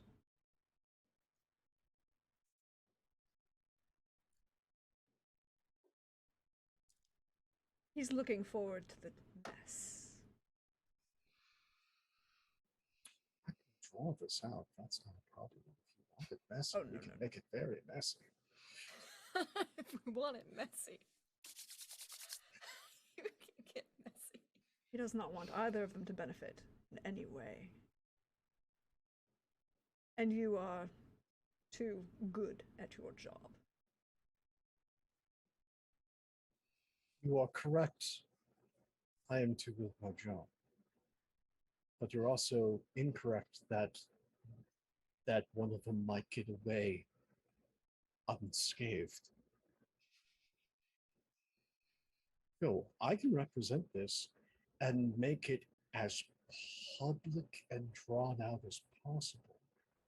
Just because she'll get a W in the column doesn't mean that I can make this not a pyrrhic victory. I can make this something that takes a decade to finish. Please let me make this offer. The lawyer. The Gwillums. I can file motion after motion after motion and just draw things out to such a degree that their children will be divorced before they are.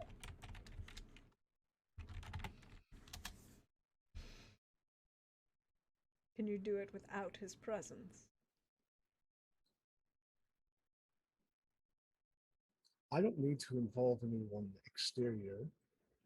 The threat of someone having interposed themselves in their relationship is arbitrary and is up to his lawyers to prove. So there doesn't need to be anyone outside this rather unfortunate pairing that needs to be drawn into this. It has been a while since we've gotten to watch one of yours do the best. Oh, if you really want to just enjoy things, this is going to be Edinburgh circa 1535. Very good year. We were in Paris at the time. Equally as fun. Not nowhere near as many hangings, unfortunately. No, they we took had days. But the burning Paris. I get my fill of fire. Henry of Navarre, such a joy to hang out with. That man could drink. Well, no. By all means, keep whatever's in that. Message received. Oh, no, no, no. Could be fun. And had fun in decades.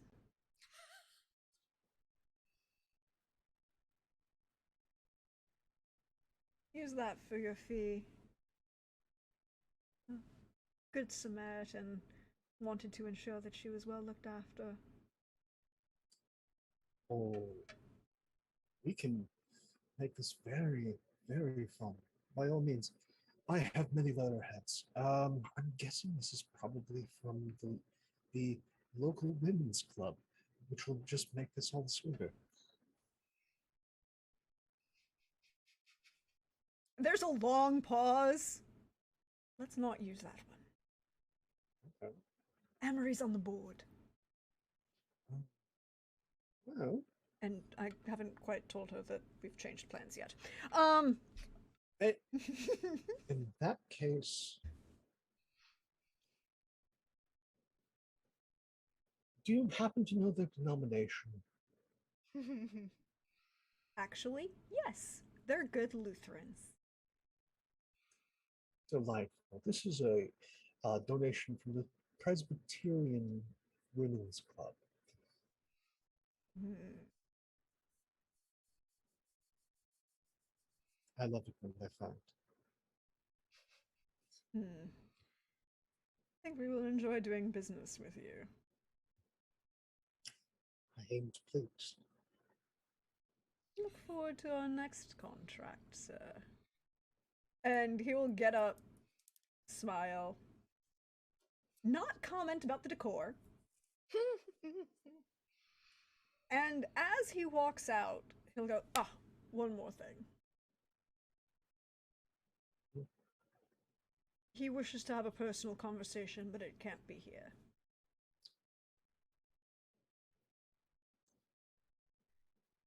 How does he like bowling?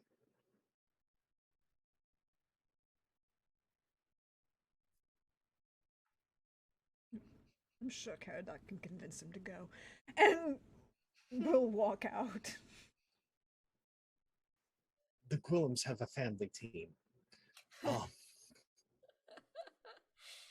Look, there was a Oh. period where 9-pin bowling was very in.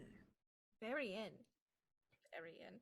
I imagine Opal is given instructions that during her secretarially duties, Oh, and those as days a week and to as act like her grandmother went on the Ewing case. Channel her grandmother. when Emery leaves the office, he makes a point of you just gestures with a hand and leaves a perfect red rose on the desk for Opal and Oh, walks out the door. how charming. I don't touch it. It has no thorns on it. Yes.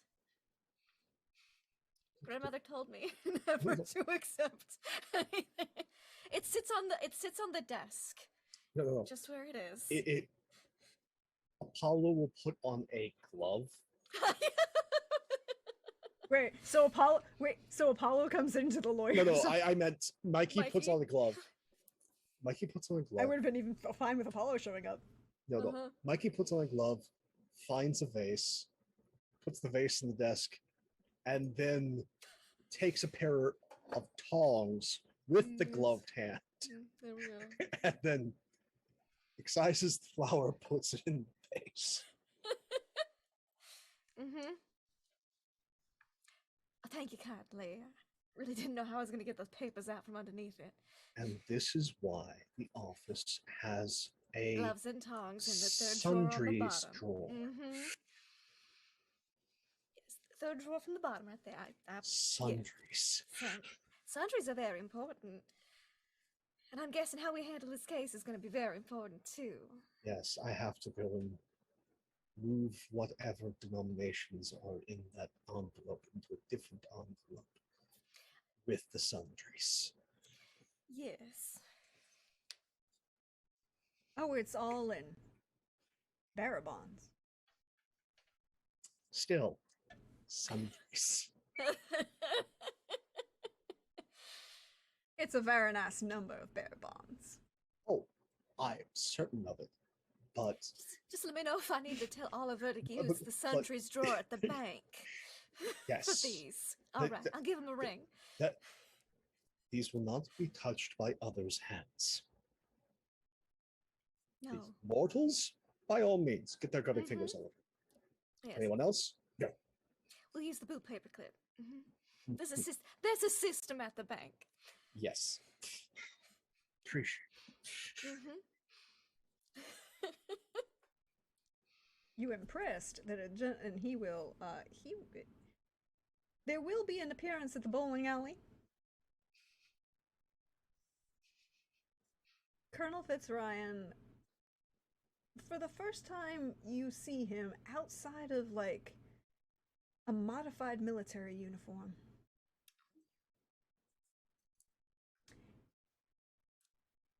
In a very nice seersucker suit. In a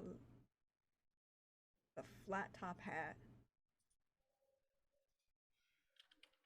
As he walks in. Just smiles.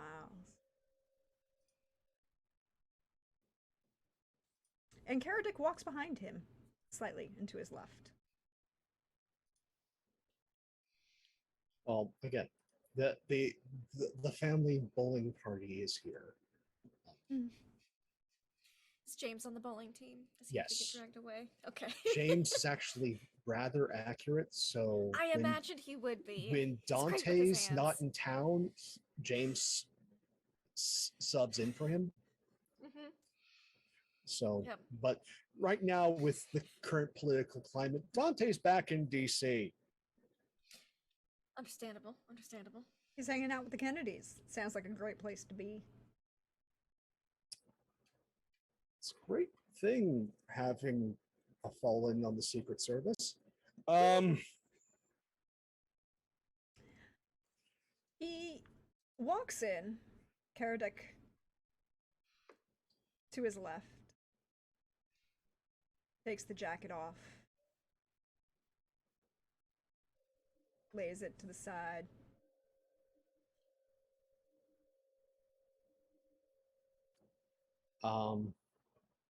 Mikey will take 5. He will go and get some glasses and a pitcher of beer. Brings it to one of the tables behind the alley.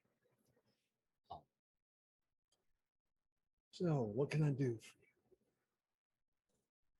And there's this long, slow pause as he pans the room and the rest of the alley. Is there? I'm assuming there's no one else beyond family here. It is on this end of it. I love this camera shot in my head where we're following them. We're now following his craning view, and there's like this is the Hoppin' bowling alley. So there's like 10 lanes that are occupied, but they're all at the other side of the alley. And then over here in the corner, far away from the arcade, the restrooms, this is where the pro shop section is of the bowling alley, are just these guys and 2 high tops. And they're sitting at work. Let's see. But there are other people here, so he is gonna try and do a thing.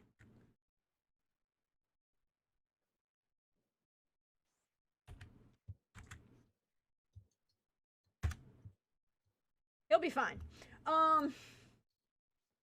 You would hear a muffling, not really like a loss of sound, but like everything from those other alleys Attendees. and attendees and lanes kind of falls to the background.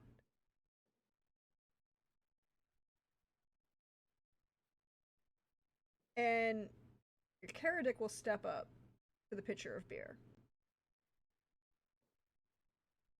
and pull out from inside his coat pocket a salt shaker.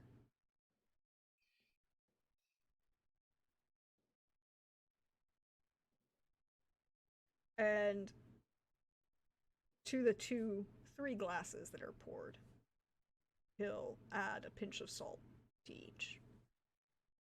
And then he and Colonel Fitzryan pick them up and, keeping dead eye contact, drain them and flip them. almost in sync.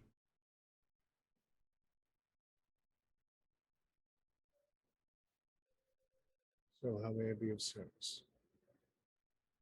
Does Mikey drink?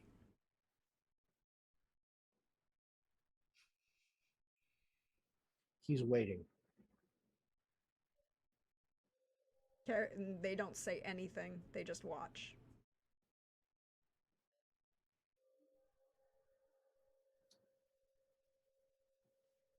Need to know precisely what we're doing.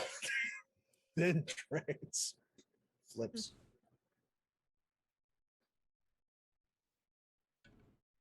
So And then they kind of look at, there's a side glance. And in perfect Welsh. I assume English doesn't have to be the language of discussion. oh Good. I like this one. It sounds much better.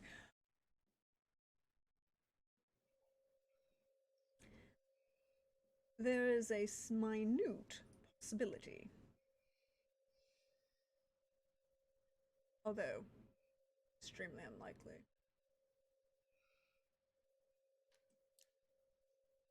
She is just enough not to possibly be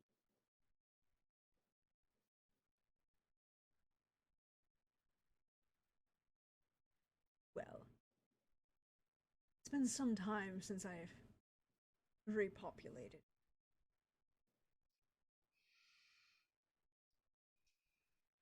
let's put some wrinkle in things. But fun. Yes. Hard for me to argue immaculate conception. Why? Her husband was there the night before. Oh, because you know that is a man that keeps track of his comings and goings, and will have talked with his mates about his comings and goings. And all I need is for a judge to have enough Oh. witnesses. He was there the night before. Okay, that makes things a little bit easier, but that definitely changes some of the family rules. It's also very unlikely. She's not running around crazy or sobbing in the middle of the street now, is she? Yet.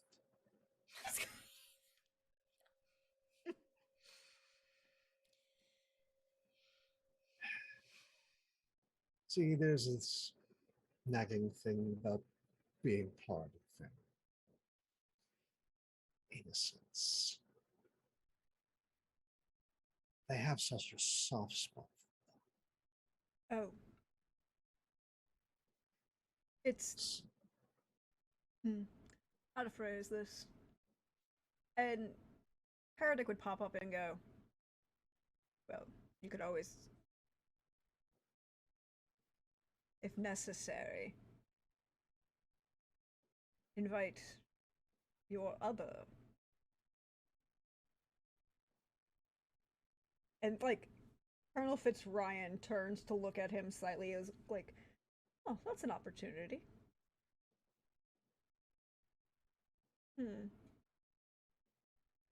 You'll need to buy a new horse ranch.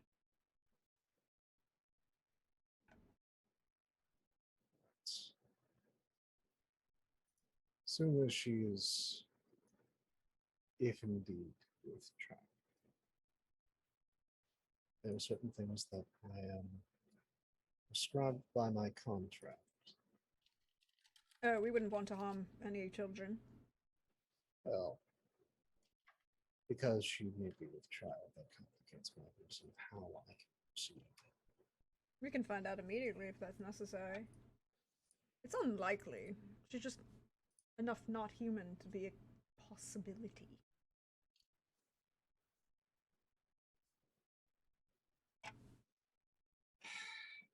We need to figure that out sooner than later. Because the amount of distress I can apply changes in that and degrees. Hmm. I have absolutely no qualms about driving this woman absolutely mad and ruining her so that upon 2 weeks after this case closes, she passes away. I'm fine with that. But what I can't do is, until that point, put the unborn in harm's way. Otherwise, I cease existing. We'll ensure that it is not a problem for you then. Yeah. Once that's taken care of, this can be an incredibly long and painful series of events for both. That man's too in love with his wife. Literally. And Hazel. And he like kind of snorts as he says that. Hazel Grimes. Look, I can't say that with a straight face. Ooh, hold on. Apparently it's being very twitchy.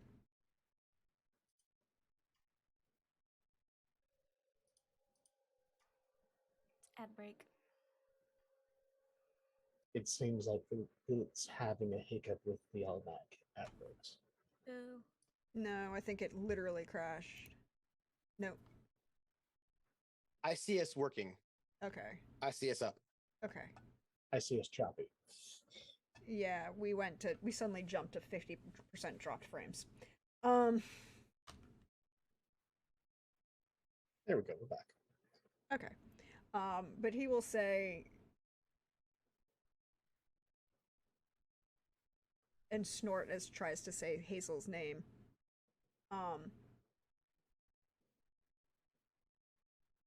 That woman would literally eat anyone who accuses her husband of infidelity.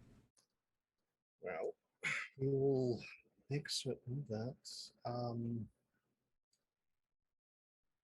the alibis there are airtight and he will get possibly laughed out of town for that accusation. But at the same time,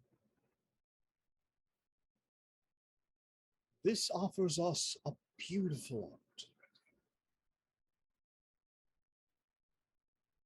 We have a case of possible infidelity.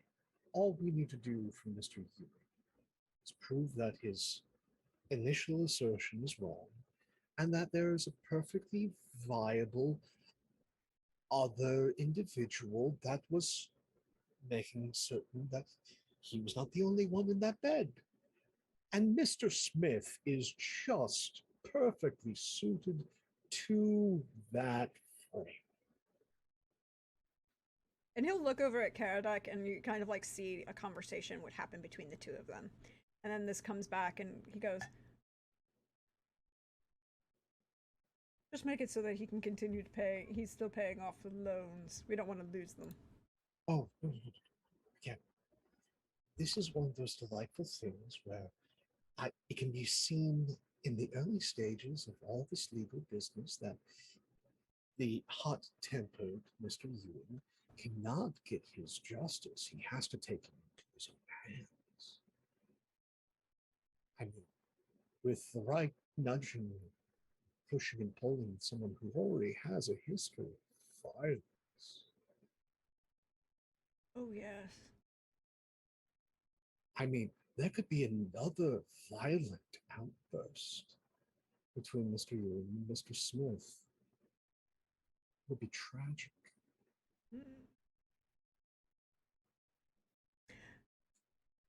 I like you.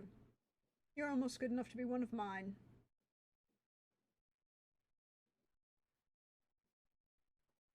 There's almost a smile, a look that goes, I've been doing this longer than you've existed. You think?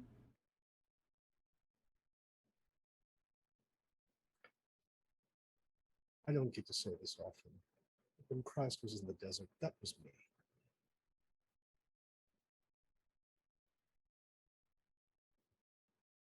My son likes hunting. I like to give him an opportunity to do so. And he will reach out in hand. Pleasure doing business with you. That's of course.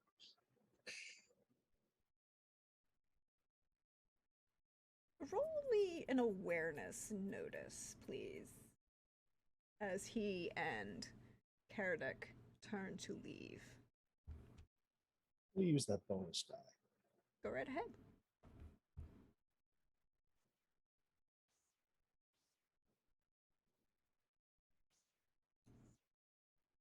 $16.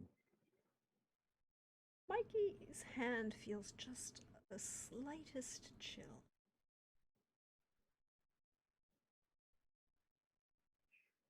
Like you held a really nice cold beer in your hand. It's just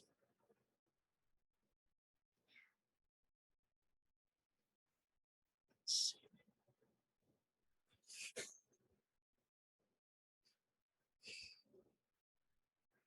And he'll walk back down to lanes. There's just going to be a lot of looks, and Mike is just going to shrug and go and pick up a ball, and I think he ends up throwing a 7-10 split. Seems fair. But I think that 7-10 split is where we're going to end Arc 1 of Carousel Court. Yes, Trooper. Peter coughs, and there's a little bit of blood on his handkerchief. All right, I'm done. Ooh, I'm here for it. I'm here. I was just reading the for- spells, you know, the sorceress chapter. I was just reading it, and I was like, oh, interesting. Very interesting, right? Very interesting. Lots of interesting things. We should say our goodbyes. We're gonna hold off on the house fortune rolls.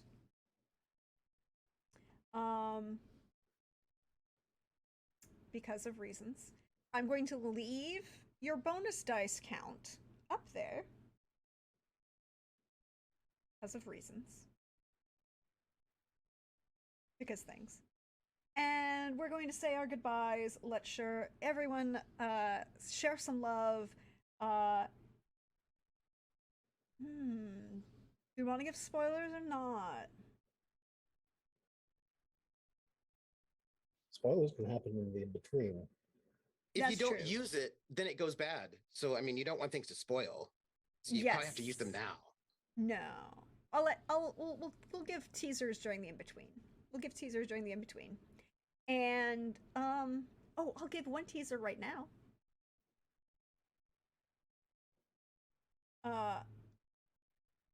Susan Ewing ends up not being pregnant.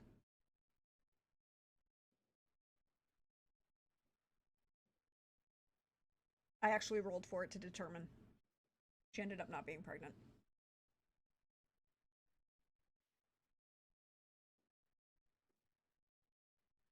But that's a little teaser. Thank you everybody for being here. Thank you all of my wonderful players. Thank you everybody in chat, everybody who's kind of following along over on YouTube. I see you. By the way, hey, thank you Punkle Nix for that raid. I appreciate it. If you liked what you saw tonight and you enjoyed it, there is a YouTube. All the previous episodes are up there and you can go check them out and do all those wonderful things. I'm going to do the rest of my spiel at the end. But we're gonna go around, let everybody say their goodbyes, where they can find you, and one question you have for Arc 2. So why don't we start with Lynn?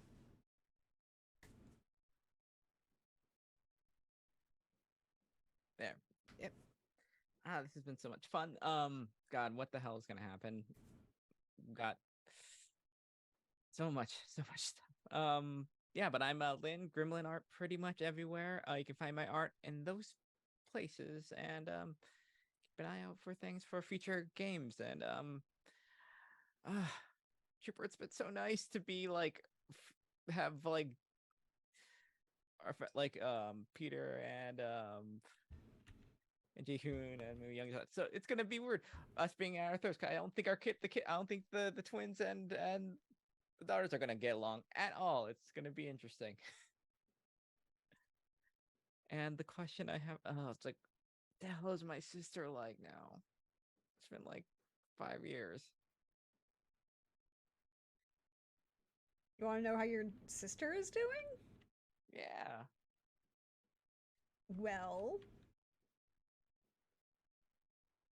I can tell you based on certain rolls that I've made Cool.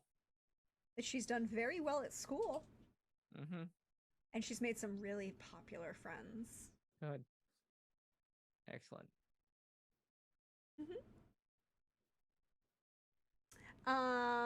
Cool. But yes, I can answer that question. Cool.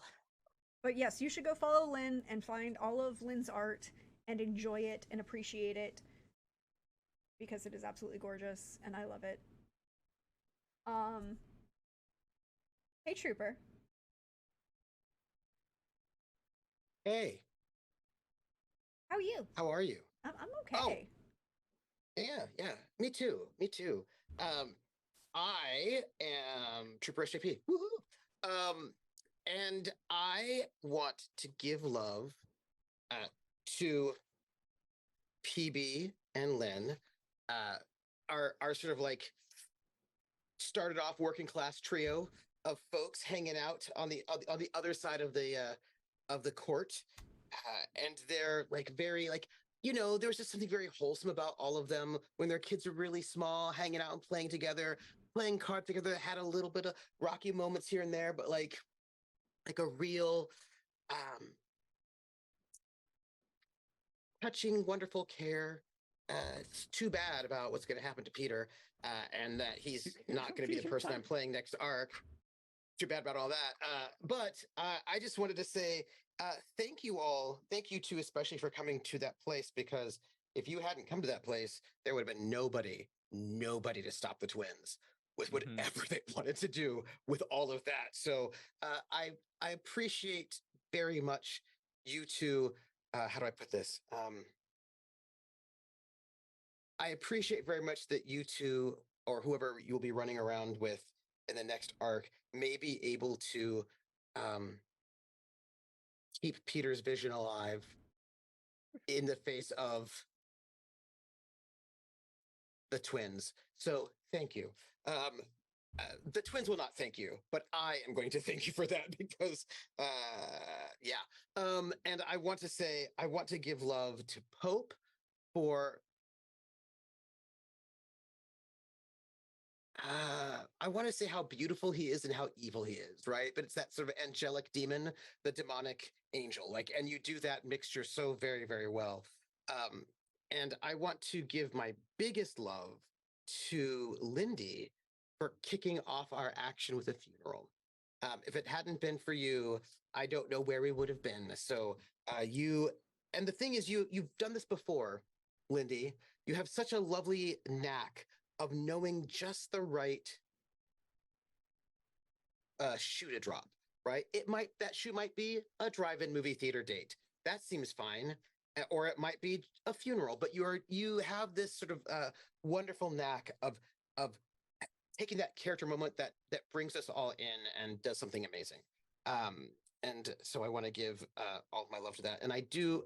This is it's actually not really a short detail. That would be wrong. I want to give a tall detail love to Prax's hair. And I appreciate very much that hair. That hair is epic and amazing. And please note, I also, okay, these are not actually what they are, but the earbuds you're wearing right now because they're wired, they look like the glasses Glasses chain. Yes, right. The glasses They're chain, fabulous. and it just it's so fabulous, right? And the red, it goes like the outfit that they match your lips. The whole thing is brilliant. That's all. And it's good. It's very, very good. And I don't. You just need to know that when I first saw you come up on the Zoom, I was like, oh, I have so much joy right now, but I have to go to the restroom, so I cannot tell you this. But I have been thinking it the entire game. And the question that I want to know is, was it natural causes? Or was it something else? I already know the answer to that one, but whatever. So anyhow, and so I suppose my question for Arc 2 is, will there be any fights in a pool? Will there be any sort of like shady comments about caviar? I mean, we're not going to be in a place with shoulder pads, but there might be an equivalent of shoulder pads. I just want to know how catty the comments are going to get, because I feel like Trooper. it might happen. The 80s will occur during the second arc. Oh, they will. There are going to be shoulder pads. Oh, good. Oh, then we're fine. Trooper, I just need to know what dates are. That's all. Trooper, we go from, in Arc 2, we go from 1965 to 1982. Y'all, we're going to be spending time in the 70s. You want catty? We're going to be in the 70s. Yes, nice. There will be a Farrah Fawcett feather. Oh, nice. Excellent. That's really all I wanted to know. And I just want to know, who gets married and like, I want to know who's everybody playing in the next arc. I'm playing the twins, but I want to know whoever else is playing. I want to know what we're going to see. I want to know what you're thinking. And you can find me on Sunday. You can find me tomorrow over at 8:30 p.m. over at Wandering DM's channel for Montreal by Night, which the Vampire the Masquerade game. On Tuesday at 7 p.m. Eastern over on my channel, Trooper SJP. You can find me for Motor City Hollow Crown, a Vampire the Masquerade campaign set in Detroit, 1973, non-canon. And then Friday, I was doing a going solo, but I will not be running a show on Friday. The Friday will be dark. The Friday after, I'll be back with something exciting for our interim.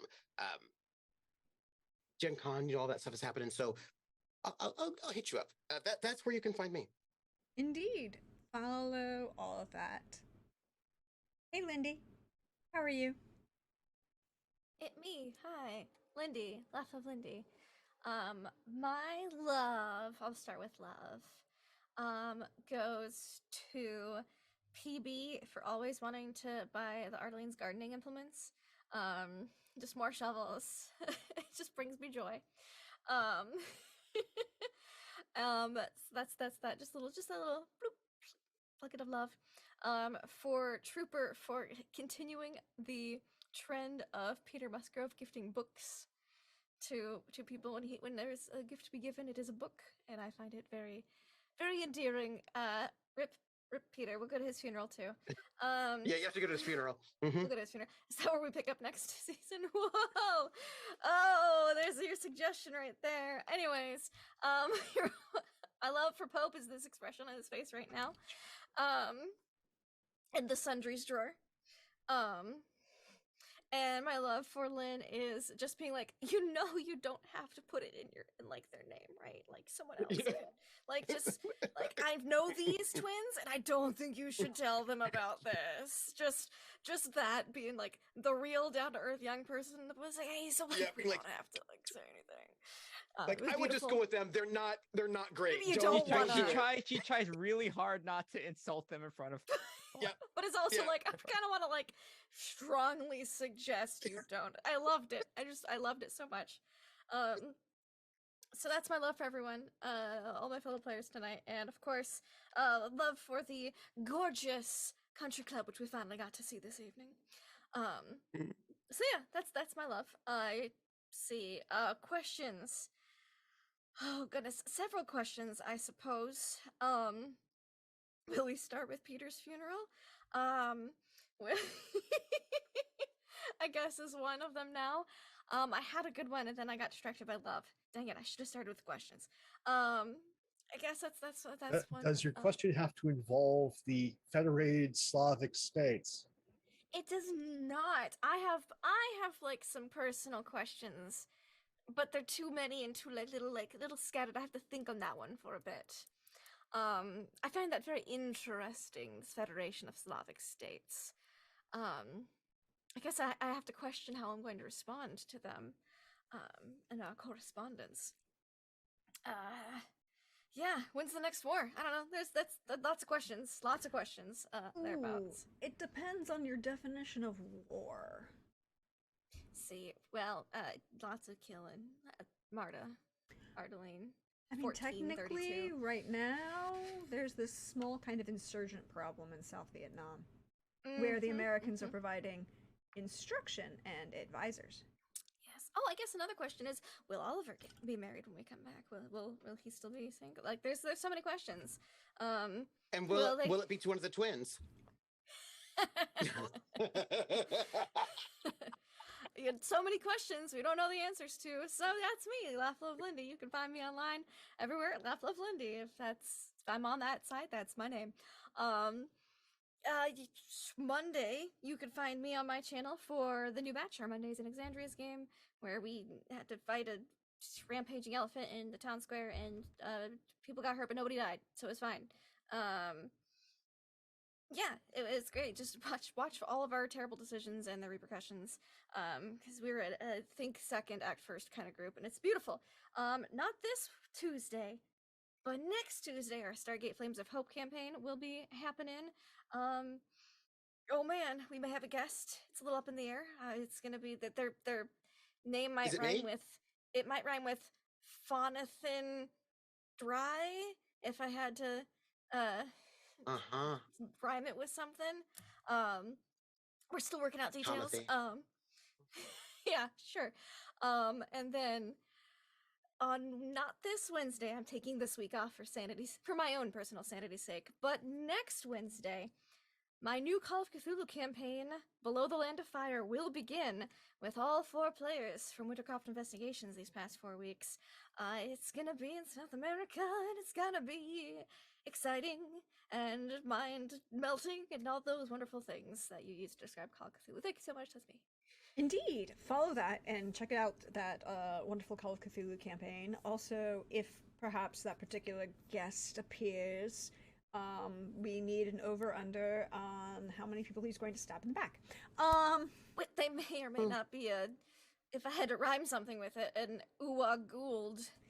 You know, like, I wasn't going to make assumptions. Like, it could have been that, or, you know, there are so, like, I could honestly see that particular individual possibly showing up as, you know, something that reminds you of, rhymes with, like, Norai, perhaps? I don't think we're at that point in the timeline yet. I mean, that's fair. But at the same time... I also had to send the pitch, so I'm pretty sure it might rhyme with Uwa. Yeah, but let's be fair. He can also do something that rhymes with Baith. Oh, there is that one too. Yeah, maybe. We'll find out. I'm looking forward to it if it happens. Also, just follow that series anyways because it's great and it's a lot of fun. Hey, Pope. Hey, everybody. First business then pleasure. If you want for more of this silliness, you can catch me on the socials at Pope World Build, and you can find me over on Wandering DM's channel tomorrow night, 8:30 p.m. Eastern, for more Montreal by Night. Will we see Troopers makeup? What hairstyle will Flory be wearing to the Elysium? Will the Elysium catch on fire? All these things will probably be answered tomorrow night. I hope to see you there. If I'm not seeing you there, definitely be following all these wonderful people while we're on break. Wherever they are, whatever they're doing, you need good people in your lives, and these are all good people. Whether it's Lynn giving us this beautiful insight into what Praxis set up for us in this generational play, and going from Peter to Young Ja, and we just got this, like, it's this beautiful glimpse into this young woman and who she's going to be going forward. Like, and like, this is the first one we've seen go off to college and come back home, and immediately like reaching out to that family friend and helping them, going, yeah, like was pointed out, doesn't have to be in your name. And then the co-conspiracy with PB Rowe just being a good dad, but also being that tired dad at an event. Like, we've all been to family affairs, events, what have you, and we have all seen tired dad. And Roe was tired dad tonight. It absolutely embodied, like, you're going to hand this nuclear device candy. No, no, no, no, no. And then Trooper being that enabler of disaster, which really should just be a nameplate that goes like at the bottom of your screens. Just enabler of disasters, as like this incredibly long lead up, this entire first arc being Peter's arc, and seeing all of that work, everything being set up to where we're at the tippy top of the roller coaster. You can see the edge. You just have a moment to take a breath. I'm looking sure it'll be forward to the fine. ride. Right? Like, I'm sure his twins will come in. They'll be like, "Oh, we love our dad. Sure, we got him put in prison, but whatever. We're gonna go and do only nice things." PB's like, "No." Yeah. I agree with PB. And then Lindy just Opal dealing with, like, going from being like the focus of the entire town's scrutiny to now being the person that has their eye on everything that the town is doing. You think you've been quiet and no one of us have been paying attention, but I have. And Opal knows an awful lot about very many things. And I am waiting for one of two shoes to drop, is whether the family gets outed. They're being propped up by horns, and we all know it. Whether whether Marta gets pulled off to this foreign thing, leaves the family because she thinks it's safe, or possibly setting something up to move the family back to its homestead. And Opal's kind of left to her own devices, where it's kind of a sink or swim in the new world as Opal just comes into everything. Or does things go complete to shit and Marta has to actually come out of the coffin? And like that's one of my lingering questions for the next arc. As Prax, you have done one of my absolute favorite things, which has enabled me to be at my absolute worst. And there is something joyful, sincerely joyful, when I just get to, like, yeah, I can play my morally gray stuff with Apollo, but we got Mikey, who there is no gray. There is just, I am the devil, and I am going to do the devil's work. And I don't know how many more of the belligerent Gwillem clan we will see next arc. I will be curious, along with the rest of you, to see what names just start falling out of the sky as the world continues to turn and burn. And I'm glad you're all here to burn with us. Thank you so much for being here. Where live VOD, YouTube, the story is nothing without its audience. You're much part of this as we are. And I am looking so forward to where this goes next. Take care, everyone. See you soon. Indeed. And last but never least on this channel, hey PB. Hi, I'm PB from My PB Plays Inside, where you can find me pretty much anywhere. You know, maybe now, maybe later, who knows? But it's gonna be PB Plays Inside. I have had an absolute blast playing this game this season. I'm so excited for the next arc. I am curious about who's gonna live and who's gonna die, and who's gonna stick around and, you know, continue being part of the house. Because we started this in 1945. People are getting old, you know, or at least they should be in this next arc. So I'm curious to see who that's gonna out in the near future, and how technology is gonna kind of, you know, influence all of that. So that's what I'm curious about. That's what I'm excited to see next arc. Just the background.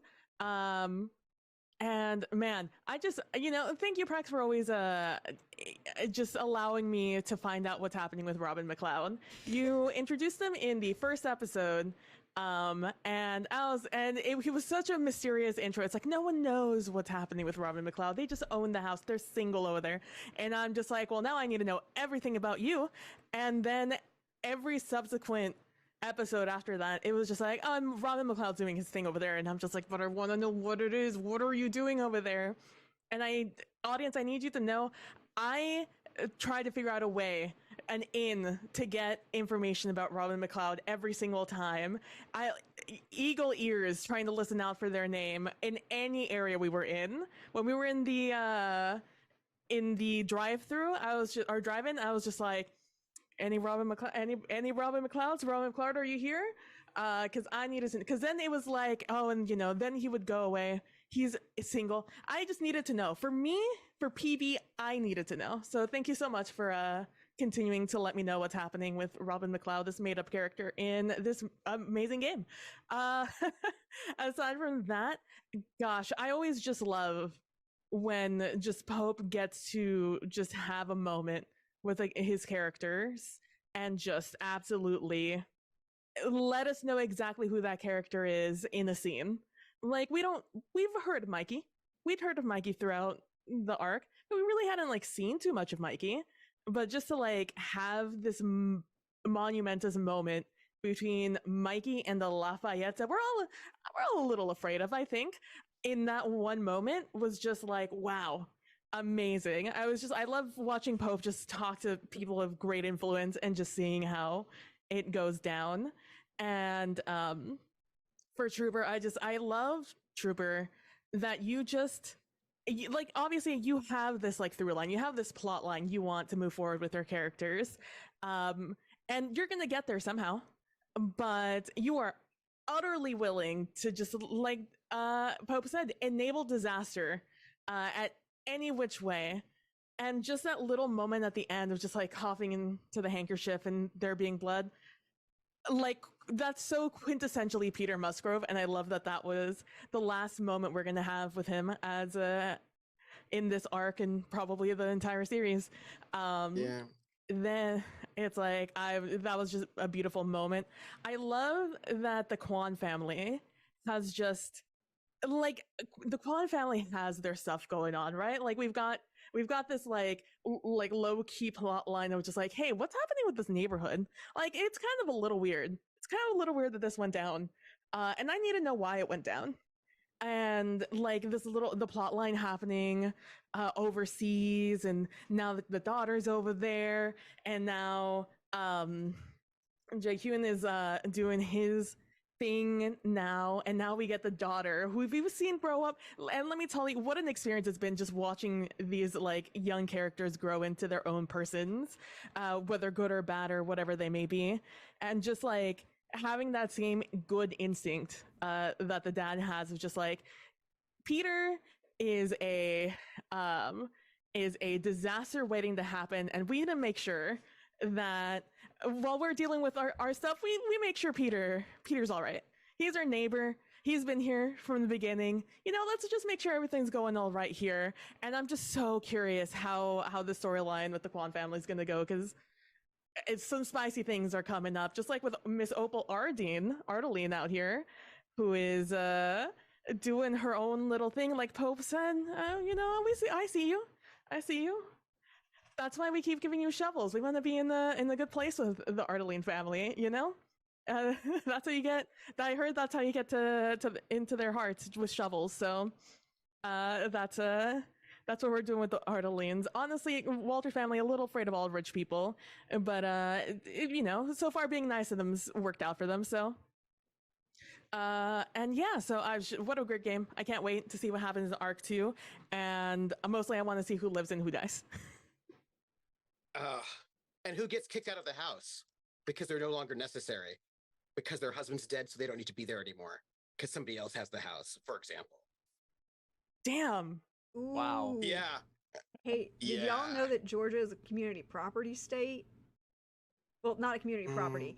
It's marriage is an inherently a joint ownership, and therefore, the minute Peter was married, he and has his name on the title. His wife is the immediate inheritor of the property. Yeah, I mean, but Peter died so terribly with all the bleeding and everything. It was a terrible death. Oh yes. I feel like you should probably go somewhere else. Yeah, You know? that might be a different conversation, but she still owns it. Yeah. Yeah, it'll be like the funeral's gonna be really great. We'll find it. It's very friendly. We'll Time to put find. up that property fence between the two the Quans and the Yeah. now. Ooh, who's gonna put I it know up a great guy. first? Who is gonna put it up first? I don't know. But thank you, everybody. Thank you again, everyone, for being here. Thank you again to my wonderful players for saying yes to this project. Thank you, audience, for saying yes to this very art house TTRPG experience that we're building here. Thank you to all of the people who helped build all of these NPC houses that you get to see every week, who are giving me so much joy. Thank you to Chris for tonight's newsreel. Thank you, Jim, for also helping with the newsreels that we've been doing this arc. Thank you, Hawkeye, for those fabulous ad songs and ad reads that you've been doing for us during the break. I love each and every one of them. I have a special love right now for the Jolly Green Druid. It has been in my head all past couple days. I'm not gonna lie, it's a thing. But if you've missed out on any of this and you want to see a little bit more or know anything else about it, hey, there's the YouTube. Check it out. See some beautiful things.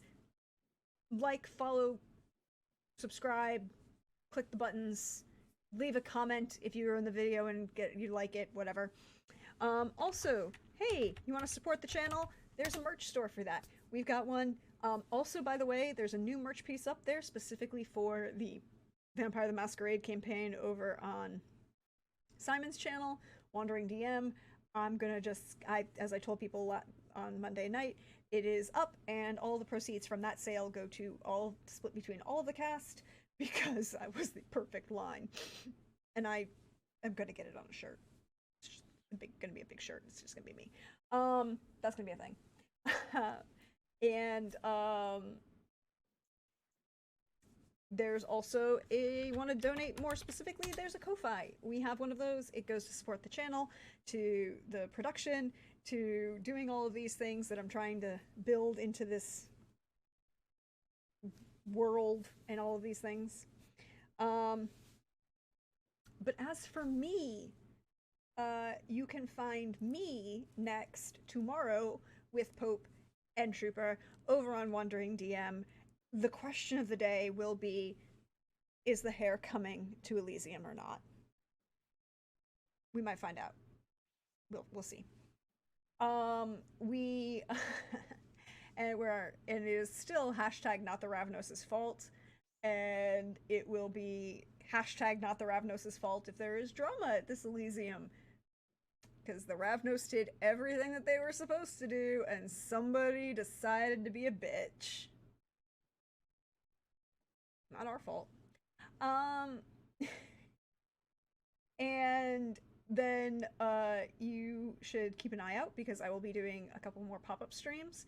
We are going to be dark for we're going to take a break for 3 weeks between Arc 1 and 2 of Carousel Court. I will be doing a couple pop-up streams where I'll be giving some more information, sharing some stuff, maybe doing some world building because I've got to figure out some things that are happening. Lots of world things that I'm going to have to deal with, but it's fine. I know some of them that are going to happen. So that'll be interesting. There will also probably be a very interesting mid in the break. Something interesting is going to happen, and you have to keep an eye out for it. And I'm just going to tell you that it'll be very interesting to see. But so in that case, you should follow me over on Twitter, or apparently whatever the hell this new thing Elon Musk is giving the name to. I'm not going to call it that because that makes no. Good luck. He's not going to get a trademark on that. Or you can at Deirdre Donlin on Twitter, or Prax the Bard over on Instagram, and Hive, and soon Blue Sky thing. Hopefully, figuring that out. Really figuring that out. But follow me because I get to talk about all the wonderful people I get to play with, all these fine folks that are sitting around this table, and all the people who helped build this story and build this world so far. We should share some love out into the universe because the world people, thank you again for those raids, but nobody's up. So we'll just say goodnight. Until next time, everybody. Bye.